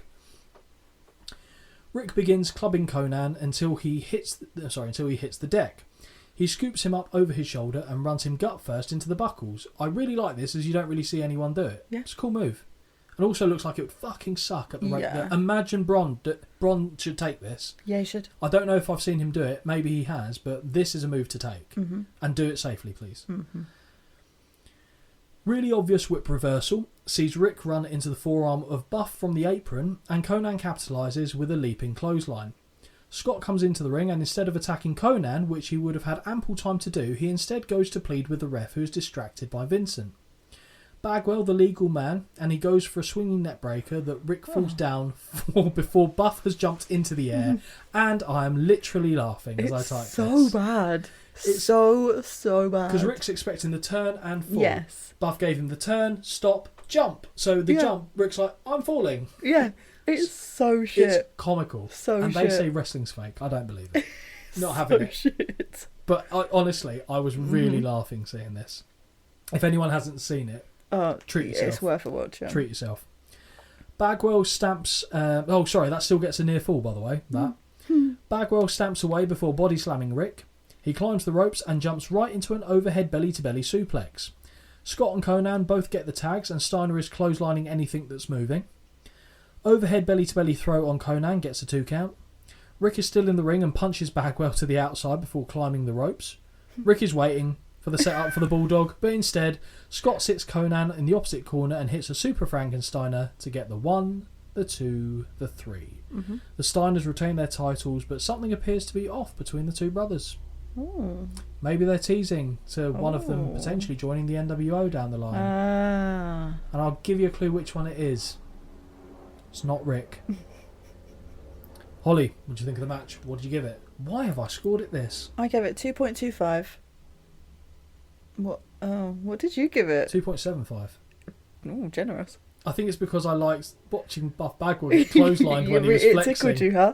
Yeah, and that neck break was piss funny. Yeah. I know that shouldn't give plus No, points, but because Buff's such a goofy chode anyway, I don't know. I was feeling generous apparently when I did this one, and I like the Steiners. Yeah, that's literally what I've put. I like the Steiners, and actually I like one of them. I can never remember which one's which.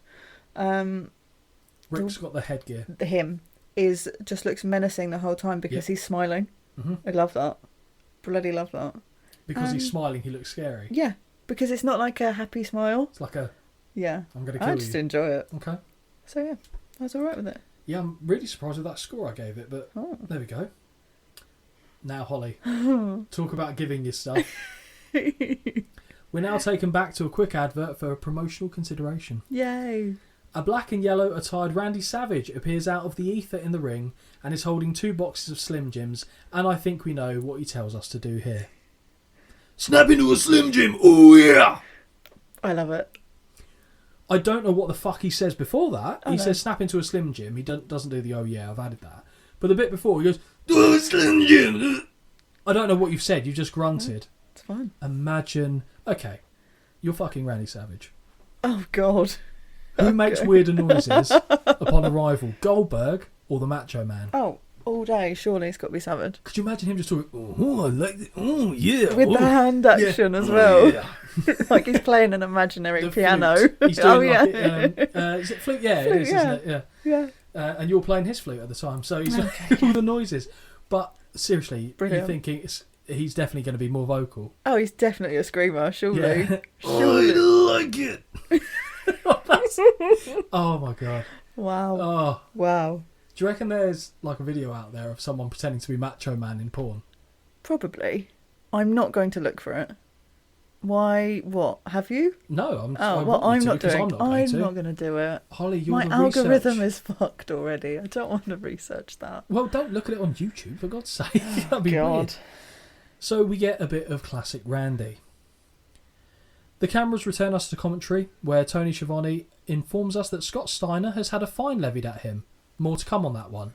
Is it? I don't remember getting told about that later. No. What's he been fined for? For not playing nice with his brother? Did he get fined by his parents? Maybe. Anyway. The commentary team talk about the fact that Nitro is still the property of WCW, again, and not the NWO, again. And we're now going to be shown the match from Starrcade between Eric Bischoff and Larry Zbyszko. Oh boy. Give a fuck. So, full disclosure, I won't be doing notes on this match, as it took place on another show that I expect we'll review in the future. Great. And I don't want to double up, basically. Yeah, I checked with you as well, because I was like, I don't want to have to pay attention to this if I don't have to. I understand why, but literally it's the whole match from Yeah, exactly. a pay-per-view, and I know that at some point we'll be Of course. doing Starrcades, if not all of them. Yay.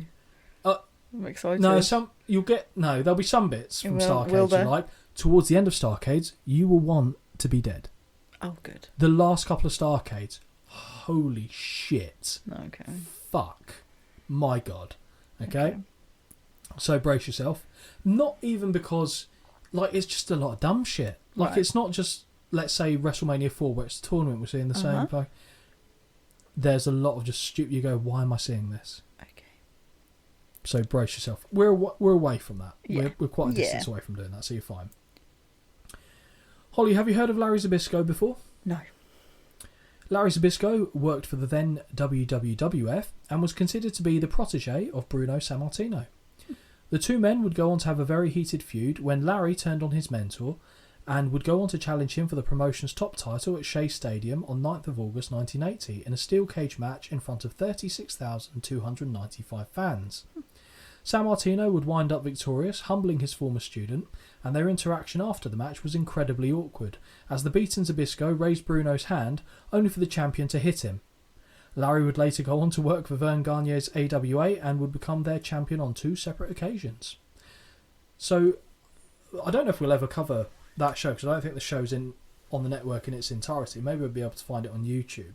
But really awesome crowd. It's weird because it's like on a baseball field, so it looks odd. And yeah, after Larry, who's been the heel the whole time, kind of goes, oh, okay, you've won, I'll put your hand up. Bruno's like, oh, but you turned on me, and like starts hitting him again. Larry's like, what the fuck? Like, it's almost like a complete miscommunication where Bruno, instead of going, okay, thank you, and then moving on. So it's just really weird. Really, really weird. But what I'm trying to give you there is because he looks very retired Floridian golfer, let's say. Yes. Thought I'd give you a little bit of background as to who he was. And his dad, Stanislaus Zbyszko, was also a wrestler. Okay. So Larry Zbyszko is declared the winner at the end of this match because, again, not going into the details. And this means that WCW get to retain ownership of Monday Nitro. That's the third time we've now been told that, and we've actually seen it. Yeah. I cannot wait to discuss Eric Bischoff throwing fucking kicks and hands. Okay? That's all I'll say. Okay. If that wasn't quite enough, Larry, for you, Holly, the man himself now appears at the entryway to be interviewed by Mike Tenay. Mm-hmm. Mike Tenay, something to kind of dangle in front of you. You said he was all right. Yeah, he was all right. He's also the commentator on TNA. Oh, okay. So we get the Professor. Wow, so I might actually hear what's going on. Yeah, he's good. Very good. Okay. They actually refer to him as the Professor because he's... Nice. Have I made that up? No, I don't think I have. I'm sure it was him. Ooh. The Professor Mike Tenay. In my head, that's what it is. So yeah, I'm going to Okay. back myself on that one. Zbyszko turns up wearing a hideous orange shirt under his blazer and it looks like burned citrus rind. Mm-hmm. Tenay asks him about the upcoming match with Scott Hall at Sold Out, which, let me tell you, is a match that 0 people gave a fuck about. Mm-hmm. Larry talks in slow motion as he refers to himself as the master of human chess, and there's a sentence that will send a man from midnight to 6 in the blink of an eye. Zbyszko reminisces on the time that Scott Hall, with his massive stash, I added the massive stash, that was entirely, challenged him for that, he doesn't say it, the AWA title, which did happen, back in the day. I think it happened anyway, because he was definitely there, and how he couldn't beat him. In fact, Larry says he made him cry. Oh. He says he understands why Hall hates him. He says he took Scott to the crossroads of greatness, but he chose the easy way. Instead of walking to the ring 10 years later with a world title over his shoulder, he sat in a first-class seat on the ship of fools, headed straight to Larryland. I don't care. For a second, Holly, for a split second, I honestly thought this might drift into a solid promo. Mm-hmm. And then the cunt said Larryland. I can't, because when he said you got a first-class ticket on a ship of morons, I was like, yeah, okay, yeah. Oh, yeah. And we're going to Larryland. You're like, no, you need to sit down before we fall down, old man. That is not good promo material. Okay. And yet, roughly 1 billion times better than what Lex Luger did earlier. Well, yeah, but that's not hard. Well, no, it definitely wasn't. I was completely flattered, to be honest. Larry says he can still bench press 405 pounds, hit a 73 at the golf course, and still rub Hall's face in the mat. Busy day. Maybe break it up. Yeah. To be honest, you don't need to That's do a that. week's work, that. Yeah, that's honestly, like, I would get if that's my day, I'm stressed. Yeah. And most of it's supposed to be relaxing apart from the fight. I guess actually 405 pounds is not a relaxing thing to do. Larry has retired men that would make Hall look like Mother Teresa. He's wrestled in front of women. We talk about old women he's wrestled. Okay, good. Mae Young, maybe. He has wrestled in front of Japanese royalty, the President of the United States, and the Kings of Samoa, while Scott Hall was in grade school picking his nose. Oh, hey, look. He referenced the story I just told you about. There's a bit of serendipity for you. He mentioned about Shea Stadium, and I didn't know that was coming. Yeah. So it's almost like he's hanging his hat on that, which I understand. It was a big match. Well, for him. yeah, of course. I just don't want to see it. This bit was, I audibly sighed to myself when this bit started. I think I can confirm that this is the point when I went, I need help here. I've got a drink. We're taken back to an episode of Nitro from 1997 where we see Ray Traylor, having been attacked by the NWO, being stripped of his shirt because it probably was undone but still fucking tucked in. Oh, yeah. And having the word NWO sprayed on his back. But actually it wasn't NWO. I think they put Ray and a question mark as Hall and Hogan say, Ray who? To the camera. Oh yeah, Vincent was there too. Now to a match. Yay.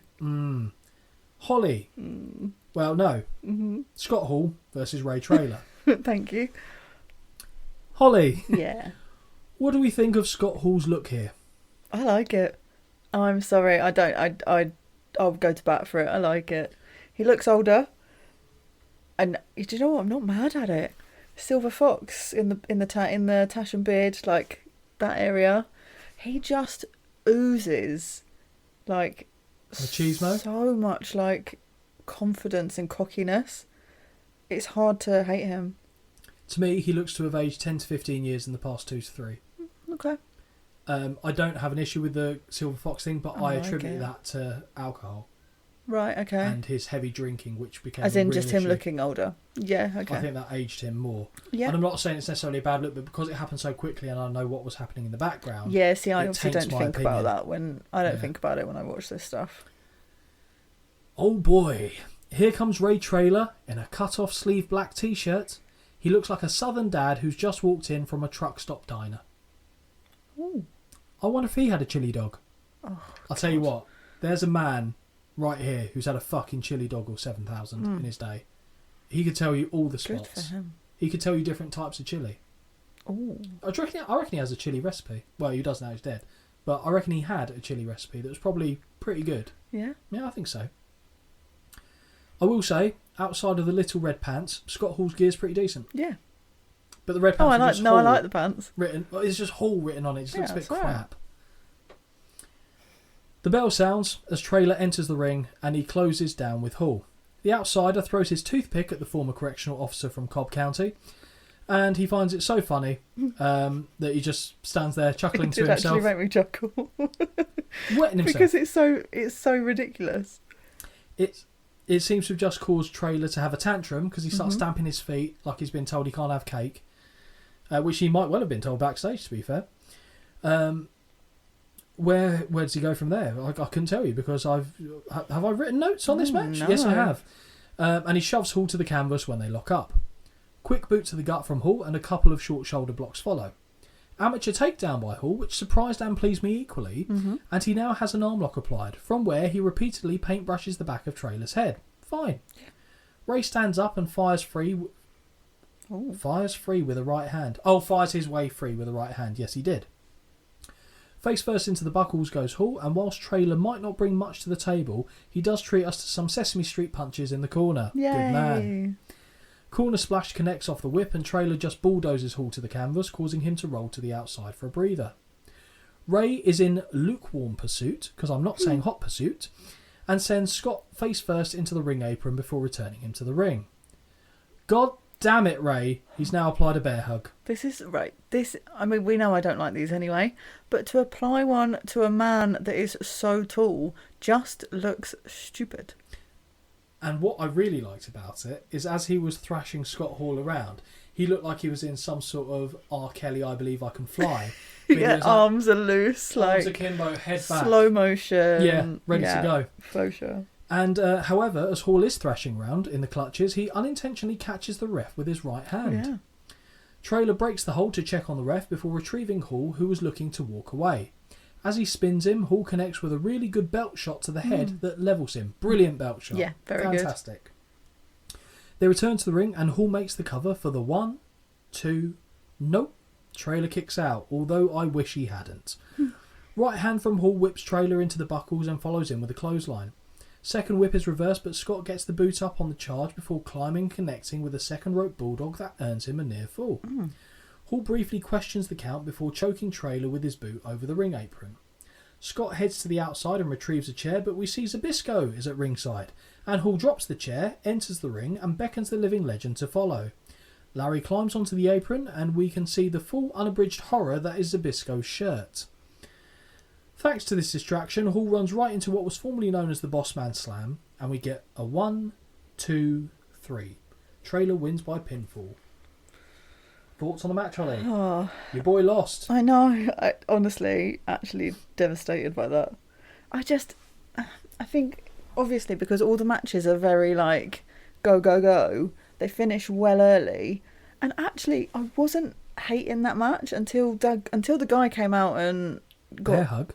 Well, no. Yeah, but it didn't last very long. No, it's true. So It was fine. literally seconds. Until the guy came out and got involved, I actually didn't mind it. I was like, oh, this is actually all right. And then it's just shit. It's just... So what you scored it? 1.75. More generous than me. I went 1 star. Okay.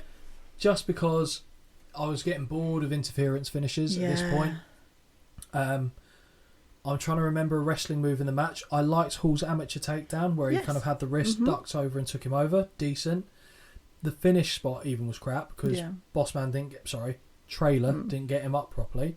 How many names has he gone under? That we've reviewed 3 different versions of him Oh my God, in the we show. have, haven't we? Big Boss Man, Ray Trailer, Big Bubba Rogers. Yeah. Yeah, 1 star. I couldn't go beyond that, to be honest. And at this point of the show, I'll be honest, I paused. This was a break for me at this point. But I did see what was coming out for the match that came right after. And talk about a change of pace. Yeah. We get Juventud Guerrera versus Ultimo Dragon for the WCW Cruiserweight Championship. Yes. What were you thinking? So I obviously don't know either of these people. Do I? Oh, you're going to tell me I do. They've both been in WWE. I don't know if I would have. Ultimo Dragon wasn't in for too long, and he came in around 2003 for a little bit. Right. Juventud Guerrera was around 2005. Right. And was part of the Mexicals with Psychosis and Super Crazy on the Lawnmowers. Yeah, I never saw that. So So Juventud that was in my break. Yes. My break time. Do you know what though? I think I was really hopeful that this was gonna give me something, like, because we know what I like, and there'd been none of that. No, not at all. So I was like, oh, this could be it right here. It could. We'll see how it actually panned out. I like both men as wrestlers. Yeah. I think they're good, and I was hopeful as well, because one of the things that WCW, for the most part, did pretty well, even though they didn't really put too much emphasis on the storylines around them, is they would showcase Cruiserweight wrestling pretty good. Mm-hmm. So I was hoping, okay, we'll do the same here on Thunder. Yeah. And without putting the cart before the horse, it's fine. But the crowd, man. Yep. This is the one I was talking about. Dead. Okay, makes sense on now. Yeah. its arse. Because they didn't care about the two people involved. Yeah. And we weren't in the era of wrestling, in America at least at this point. Japan's a bit different, but their audience, the way they kind of react is slightly different to US in general anyway, although it's getting a bit more westernised. They just didn't appreciate the good wrestling. Right, okay. The good cruiserweight wrestling. If this was in ECW, different story. Right. Actually, that's not fair. So I said US there. Yeah. It's based on promotions, but ECW would have got the good reaction for this one. Mm-hmm. But WCW and WWF were the same. Think about Taka Michinoku and Aguilar. yeah. WrestleMania. Yeah, I like it was that. okay. Yeah. Like in terms of reaction, but the crowd weren't into it as they were other Yeah. stuff. Okay, so this one could be a fun match. Could my be. first note. Juventud Guerrera with the mask makes his way to the ring, spitting water like he's a little luchador Triple H. Yeah. And that got caught in my throat. I like snorted Ooh. halfway through that. Did you hear that? Ooh. It was like, oh, Yeah. weird.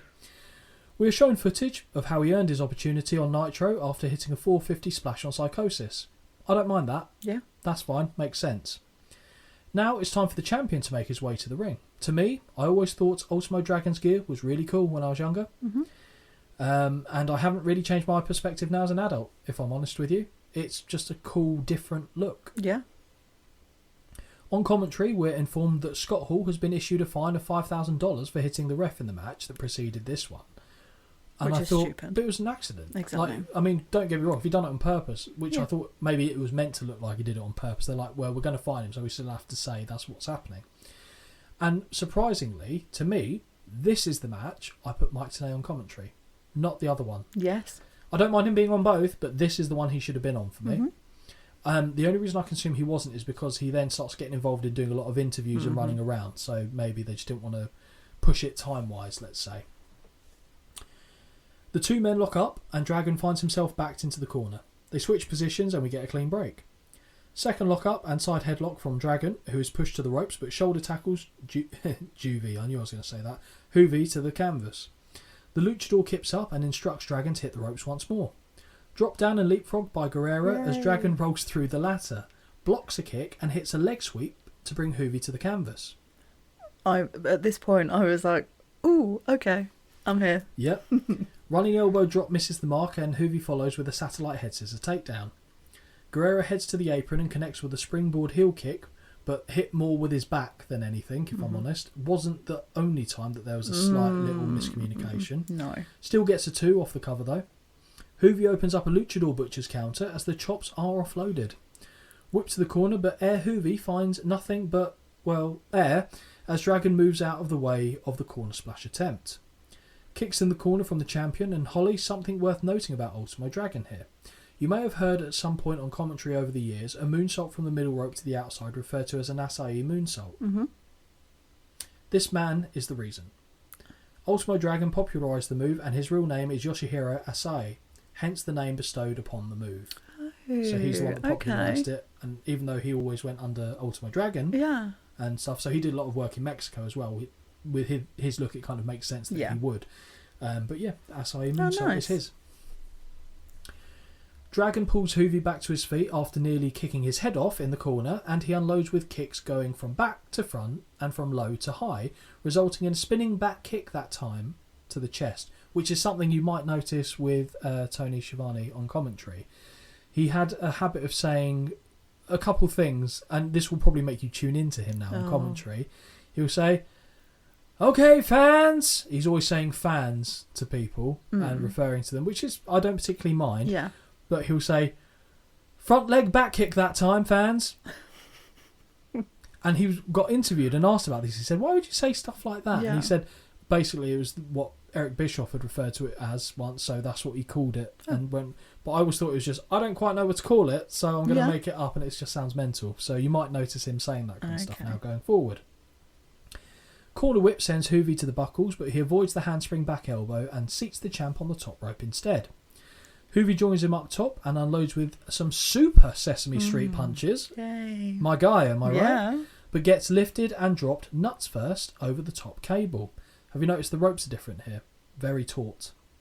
Oh, 'Cause yeah, they've not got- a lot of bounce. Huh? They've got metal cable running through them, but that worked better for the cruiserweights because they can get spring off it more than the ropes in the WWF. Rather than them being slack.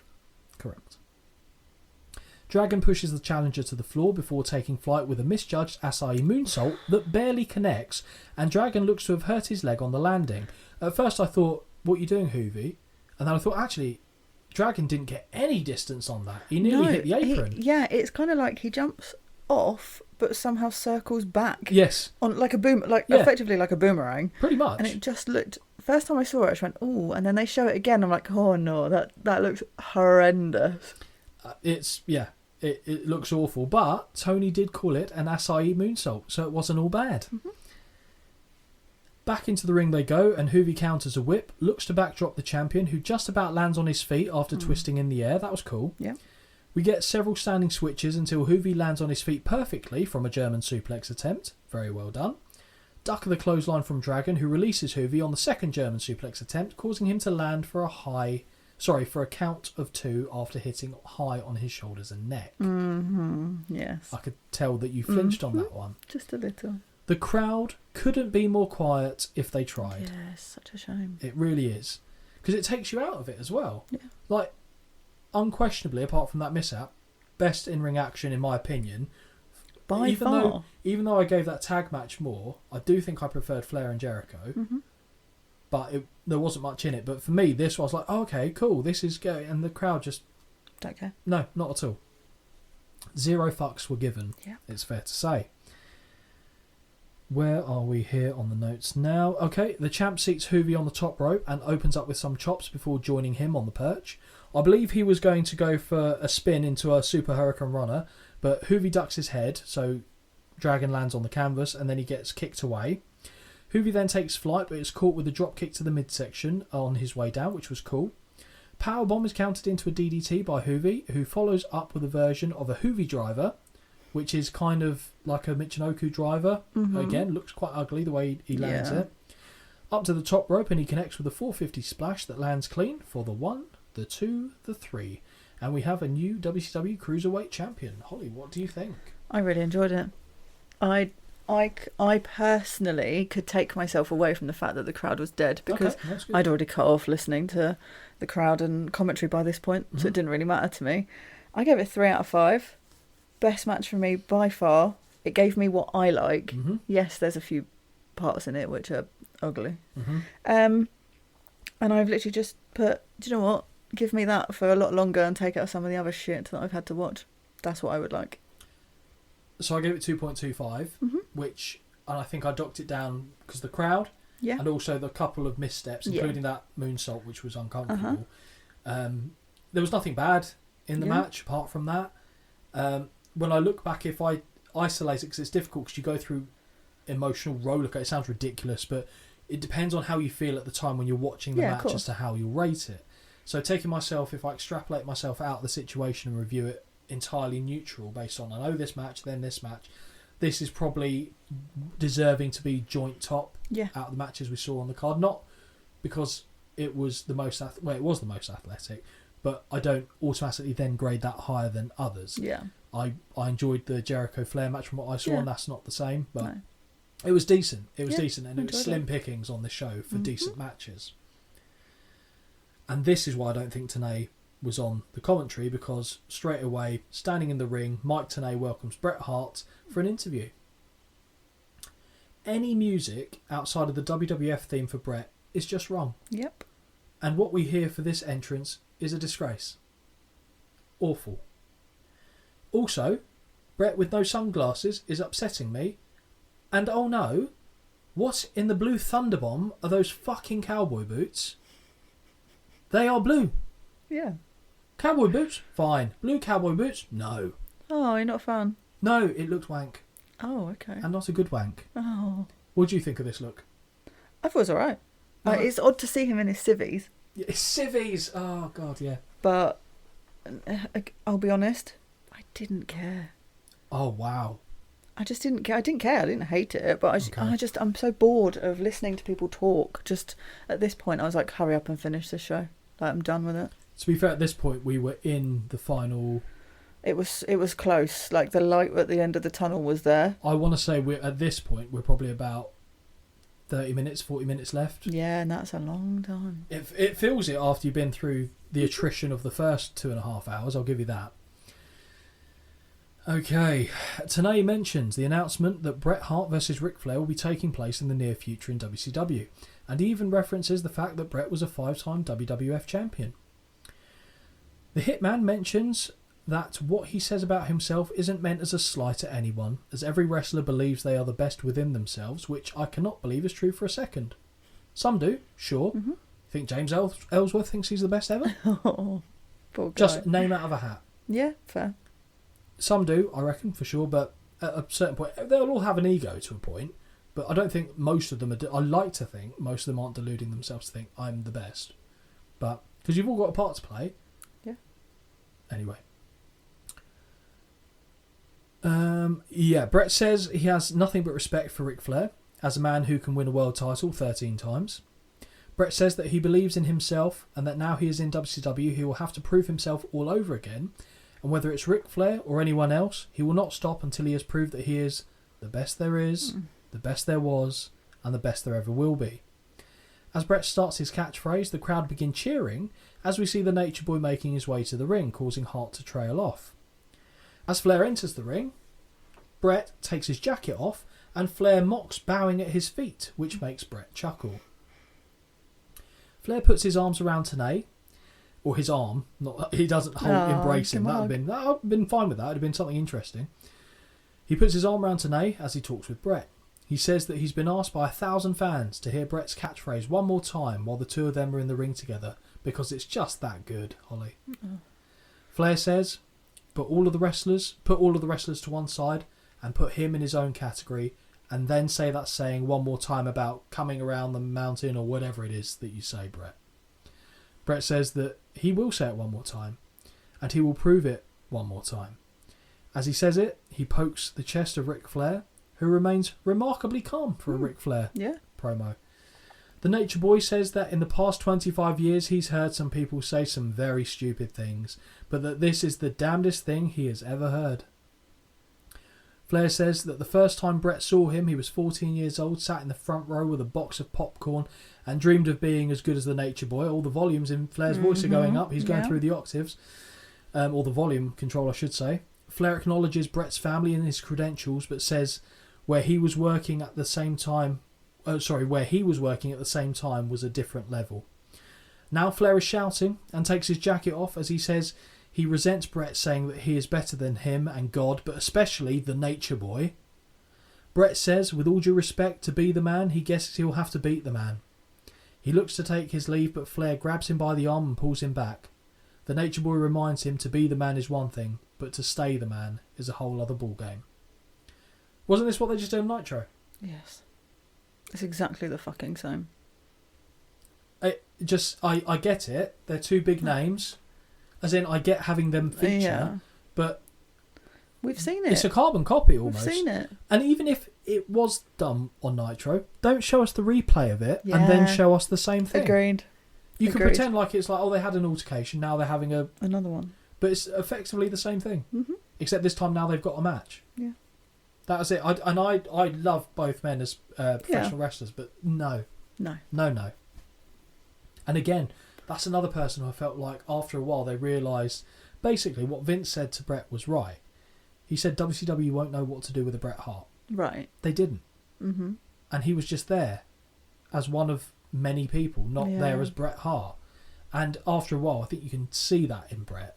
And much like I said, how Bobby Heenan did it on commentary, Bret's just going through the motions, doing the job.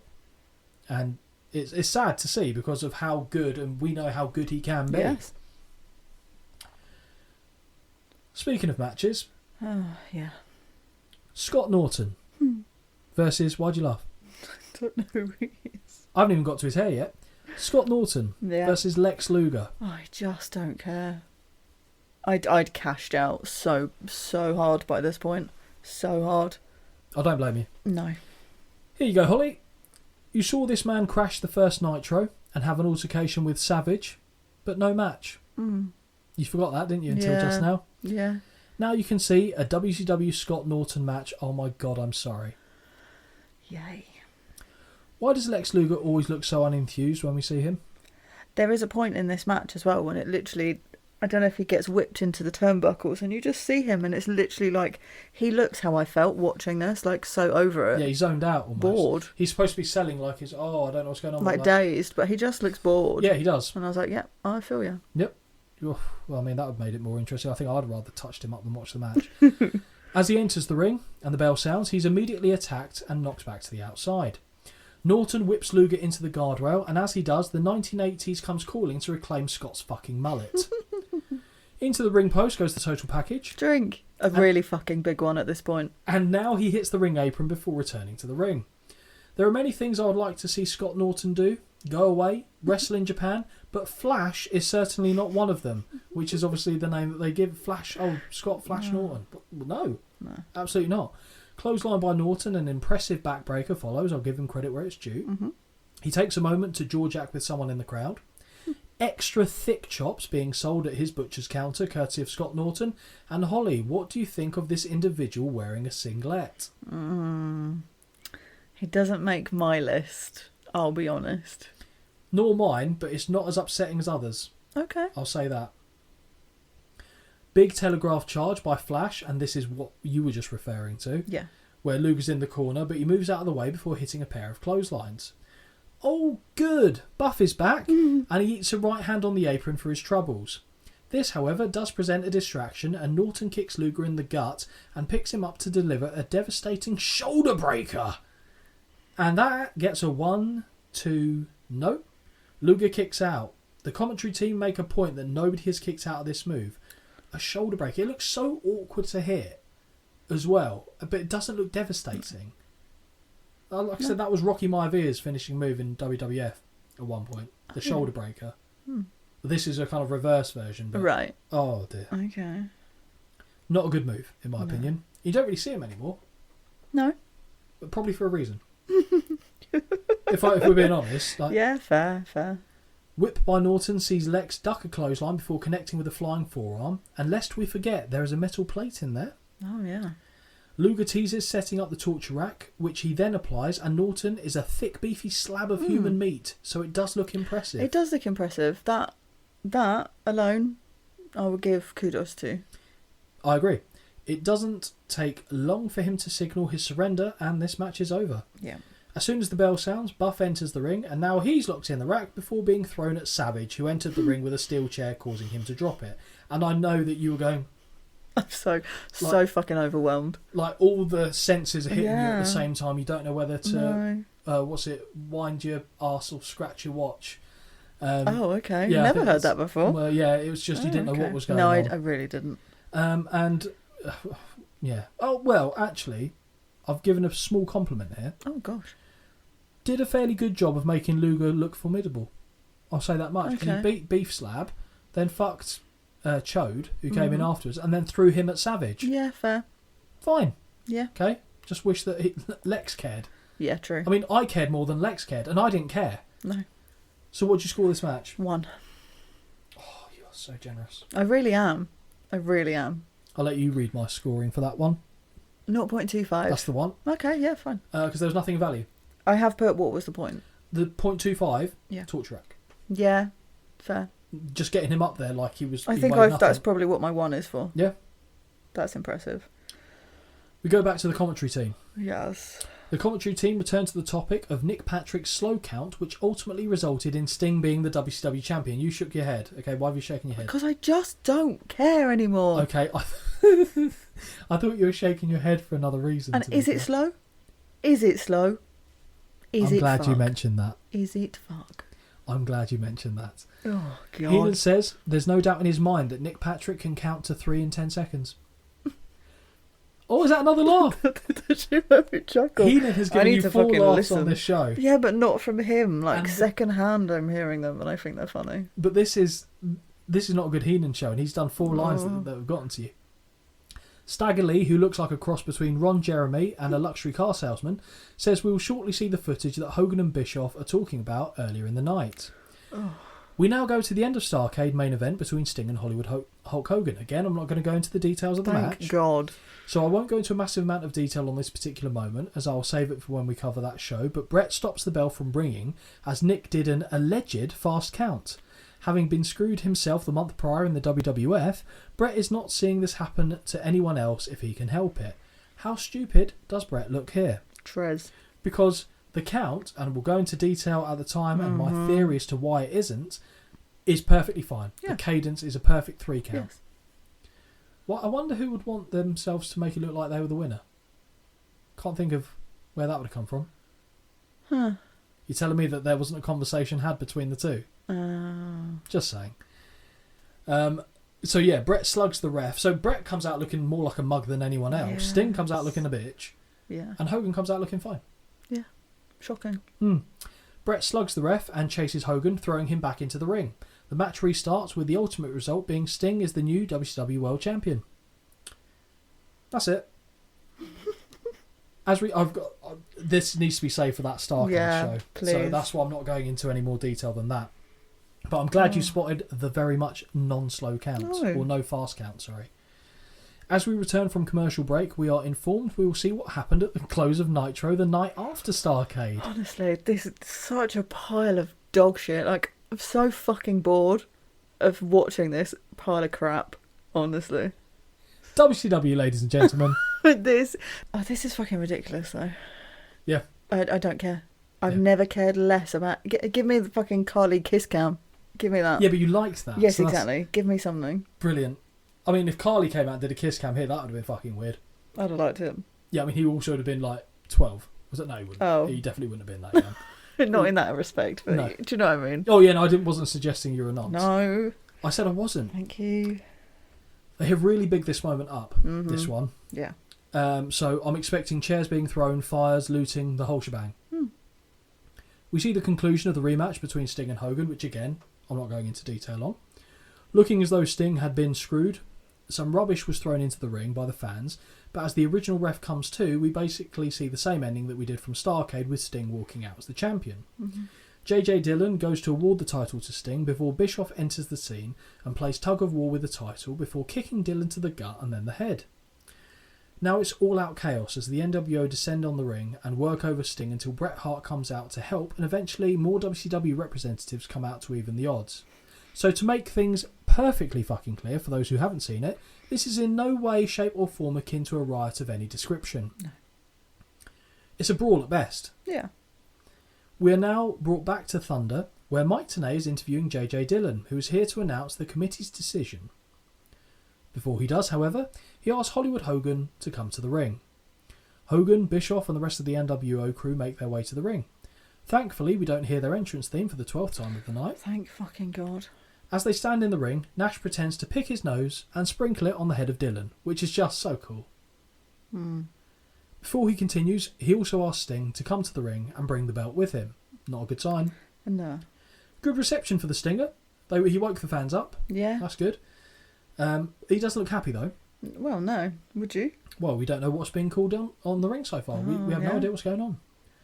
JJ Dillon says the decision is final and binding, and that the title will be made vacant until they can make a proper decision. So I'll give credit to Dillon. He articulates pretty well throughout this show But this makes no sense. Nope. We've made a decision that we cannot come to a decision yet. Yeah. Done. Yup. Dylan asks Sting to hand him the title. Hogan is screaming, "Give it to me!" Sting slowly unclips the title from around his waist and throws it at the feet of the commissioner. He pushes him back and pokes his baseball bat in his chest, saying, "You have no guts. And you have no passion in your voice." Actually, I didn't mind it. I'm being harsh there. It was fine. It's probably the best Sting promo we've seen. Yeah. I would argue that this... JJ, I don't... So, he says to him, "You have no guts." I would argue that his gut is more than ample. No need. Just shots fired at JJ So there. mean. As he turns to face Hogan, a well-placed t-shirt is thrown from the crowd and twats the former champ in the face, but he presses on. Sting now pokes the bat in the chest of Hogan before saying, "And you are a dead man." Somewhere the Undertaker sits up and goes, "Sorry, gimmick infringement. I'm the dead man." Talk about a swerve. That's done. Now I'm Honestly. going to tell you, Holly. Oh, God. We get to the main event. Oh, Okay? Yeah. What happens here before anything happens in the match? About 28 things annoy me. Oh. So the main event, mentioned earlier in the show, Diamond Dallas Page versus Kevin Nash with Hollywood Hogan in his corner for the United States Championship. Sure. Okay? Main event of the evening time, Holly. Right, so a couple of things to get off my chest here. The champion should not come out first. Oh, I say this every week, but the champion, sure as shit, should not come out second when the challenger was just in the fucking ring. oh yeah, because he's had to leave to come back out. Why not just stay there? Yeah. And then we'd have to hear that goddamn shite music again. It's not shite music, but if you hear it, It too is much, when I've it's- heard it yeah, 45 okay. times in one evening. So Nash, fucking Billy Big Bollocks, Yeah. is in the ring as the challenger. Leaves. You're done. Yeah. Goes to come back out. Uh-huh. No, Make you're it running make out of sense. time. Yeah. Fuck's sake. Make it make sense. That's what I'm saying. Yeah. That's all I want. Okay. What the fuck? No wonder they say on commentary they're running out of time. Cut this type of shite out and you'd be laughing, ladies and gentlemen. As Nash enters the ring, he grabs the title from Randy Anderson and puts it up against his waist before casually tossing it in the general direction of the ref. We'll say this, Nash, on point. Yeah. On point. Not sure how I feel about the gear though. Oh, I like the gear. All red. Much better. Much I better prefer than... him in the black and white. Yeah. Red gear was fine, but much better than Hall's version of the gear, I think. Okay. I preferred Razor in his Razor gear rather than his Hall gear. Fair enough.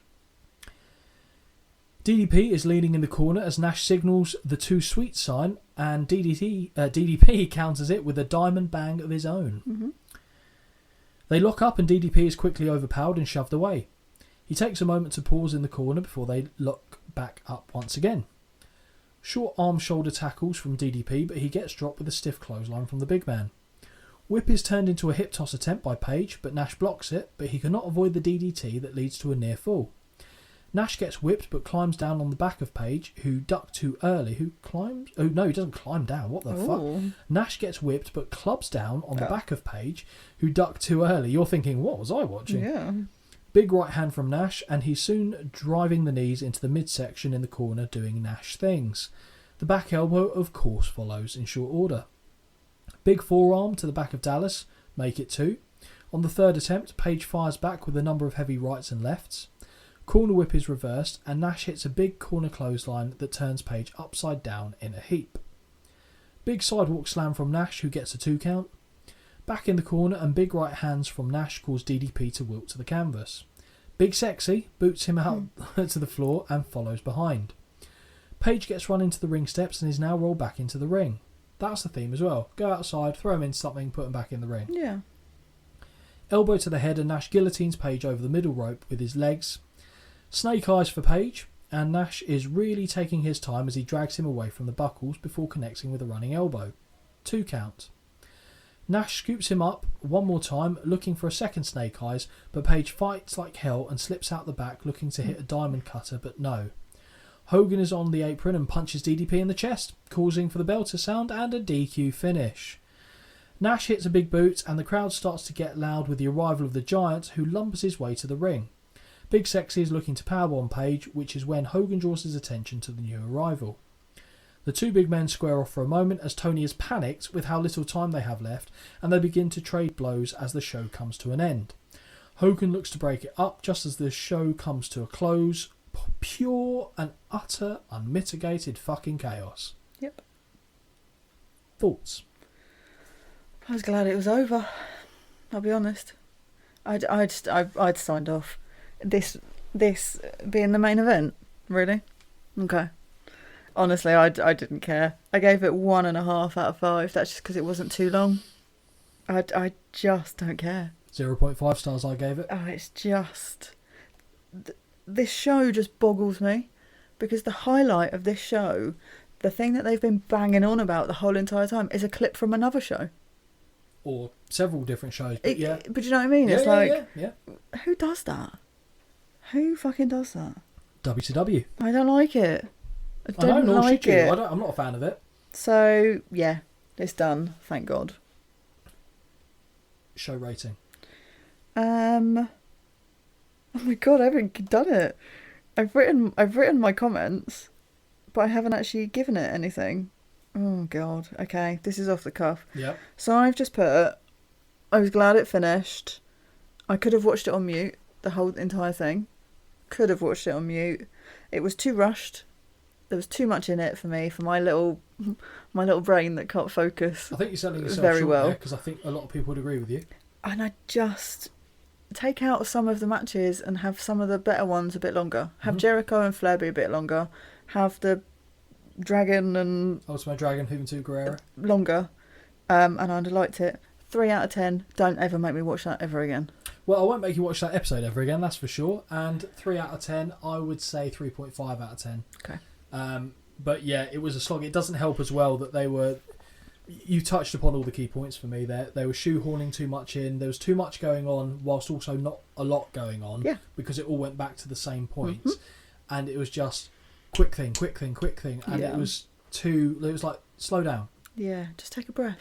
You don't have to do... But I get it, they're competing with the WWF. Yes. But they're rushing to get storylines out there, to get them done. And because you're rushing, you're not getting a storyline across. No. There's only one storyline that I am NWO. aware of. That's it. Yeah. That's it. Pretty much, that is the only other one, I guess, which is still NWO related, is Nash and the Giant. Right. But that's still ultimately NWO against WCW. Yeah. And it's not bad to have stories linked to the same thing, but it also makes the rest of the show just doesn't feel like anything matters. Like Rick Martel, what? Yeah. Just in general. But just here, what? I don't... Yeah, it just didn't make sense. It was not a good show. No. It's not a good show. It's too rushed for me. And they didn't cross anything that they wanted to. But it's done. Thank God. In the books. Over it. Ticked off. Yes. But we haven't quite finished with the show just yet. No. Because we've got Holly's outfit of the night. Yeah, we have. God. We need a fancy jingle for that. No, we do not. Well, you could sing it like you have done in fuck the off. past. No, I'm not doing that. So we had 1, 2, 3, 4, 5 contenders for this. Are you going to give them a put guess? 5 contenders down. Oh, okay. I don't think I'll agree with you on all of them because I think you'd have put Hall on there and I don't agree with that. No. Okay. I liked it, but it's not fancy. Dragon. Okay, yeah. Nash. No. Didn't Savage. like it. Yeah. Elizabeth. Yeah. Jericho. No. Ric Flair. Yes. Or is there one more in there? Yeah. Oh my God. Right, who else do we have on the show? Not Rick Martel. Definitely not Louis Spicolli. Not Lex Luger. Sting? No. Because he wasn't really on the Goldberg. Don't say Goldberg. No, what, in just pants? Yeah, well, no. I know you got excited about him. Who else is on the show? Juventud Guerrera? No. No, I agree, because I thought he was completely overshadowed by the other one. You'd mentioned it. Bagwell? You've already mentioned it earlier on when we saw it. Yeah, I'm sure I did, but I'm struggling to go through it in the... A nice sparkly military jacket worn Chris by Adams. Chris Adams. Yes. Okay. So, in there is the winner. You love Savage. I do love Savage. I'm going to give Ultimate Dragon the nod. Oh, you're so annoying. What? You're so annoying. Is that it? Great look. Mask, cape, tights, the shoulder piece. Yeah. Everything. Brilliant. Loved it. Big fan of Ultimate Dragon. Really liked it. There you go. Well, And it ain't beat Savage. yes. But Savage that's doesn't have colour. Exactly. So I feel like if it was normal Savage, not a look in. I think anyone that looks forward to the Holly section, as everyone should, Would never have guessed that on a show Ultimo Dragon would have No. outstaged Randy Savage in terms of outfit. Who'd have thunk it, hey? I know. Well, we're sticking with you for the moment because we've got to take it to the good. socials, haven't we? Oh, I'm going to free ball it again. Free ball it nice. I'll just get it My wrong. favourite. Wintwicepod@gmail.com. What can they do there? Send you an email for fun. Cool. Cheers. No dick pics. And then everything else is WinTwicePod. So that's Twitter or X, Sure. YouTube, Yep. all of the socials, Yeah, Instagram, Instagram, yeah. etc., etc. Message Instagram because Holly will be there to. Oh, I'm Fill always those happy ones. for a nice Yeah, you are. Instagram message. And we've actually got an upcoming break where we won't be recording, but we'll make sure we've already got one show lined up. We're going to be doing a double recording next session to make sure we've got another because I'm away for a couple of weeks. Outrageous. So Outrageous. Who goes on holiday? I know, how dare I? You're going away in October, which we still need to account for, which we'll try and sort out close to the time. But yeah, so we already know what we're doing. We'll make sure that everyone, people that are listening don't notice us not being here, I Yeah, guess. no. And it's nice to be fairly consistent on that front as much as we can. But until then, next time, recording words, sentence. You're okay. You're done. I've You're done. used my word You're limit for the empty. day. I'm completely We need spent. dinner. I do need food. It's just a general rule, to be honest. But until the next time, everyone, hope you've enjoyed this one and take care. Bye. Until next time, this has been a Win Twice Wrestling production. Peace out.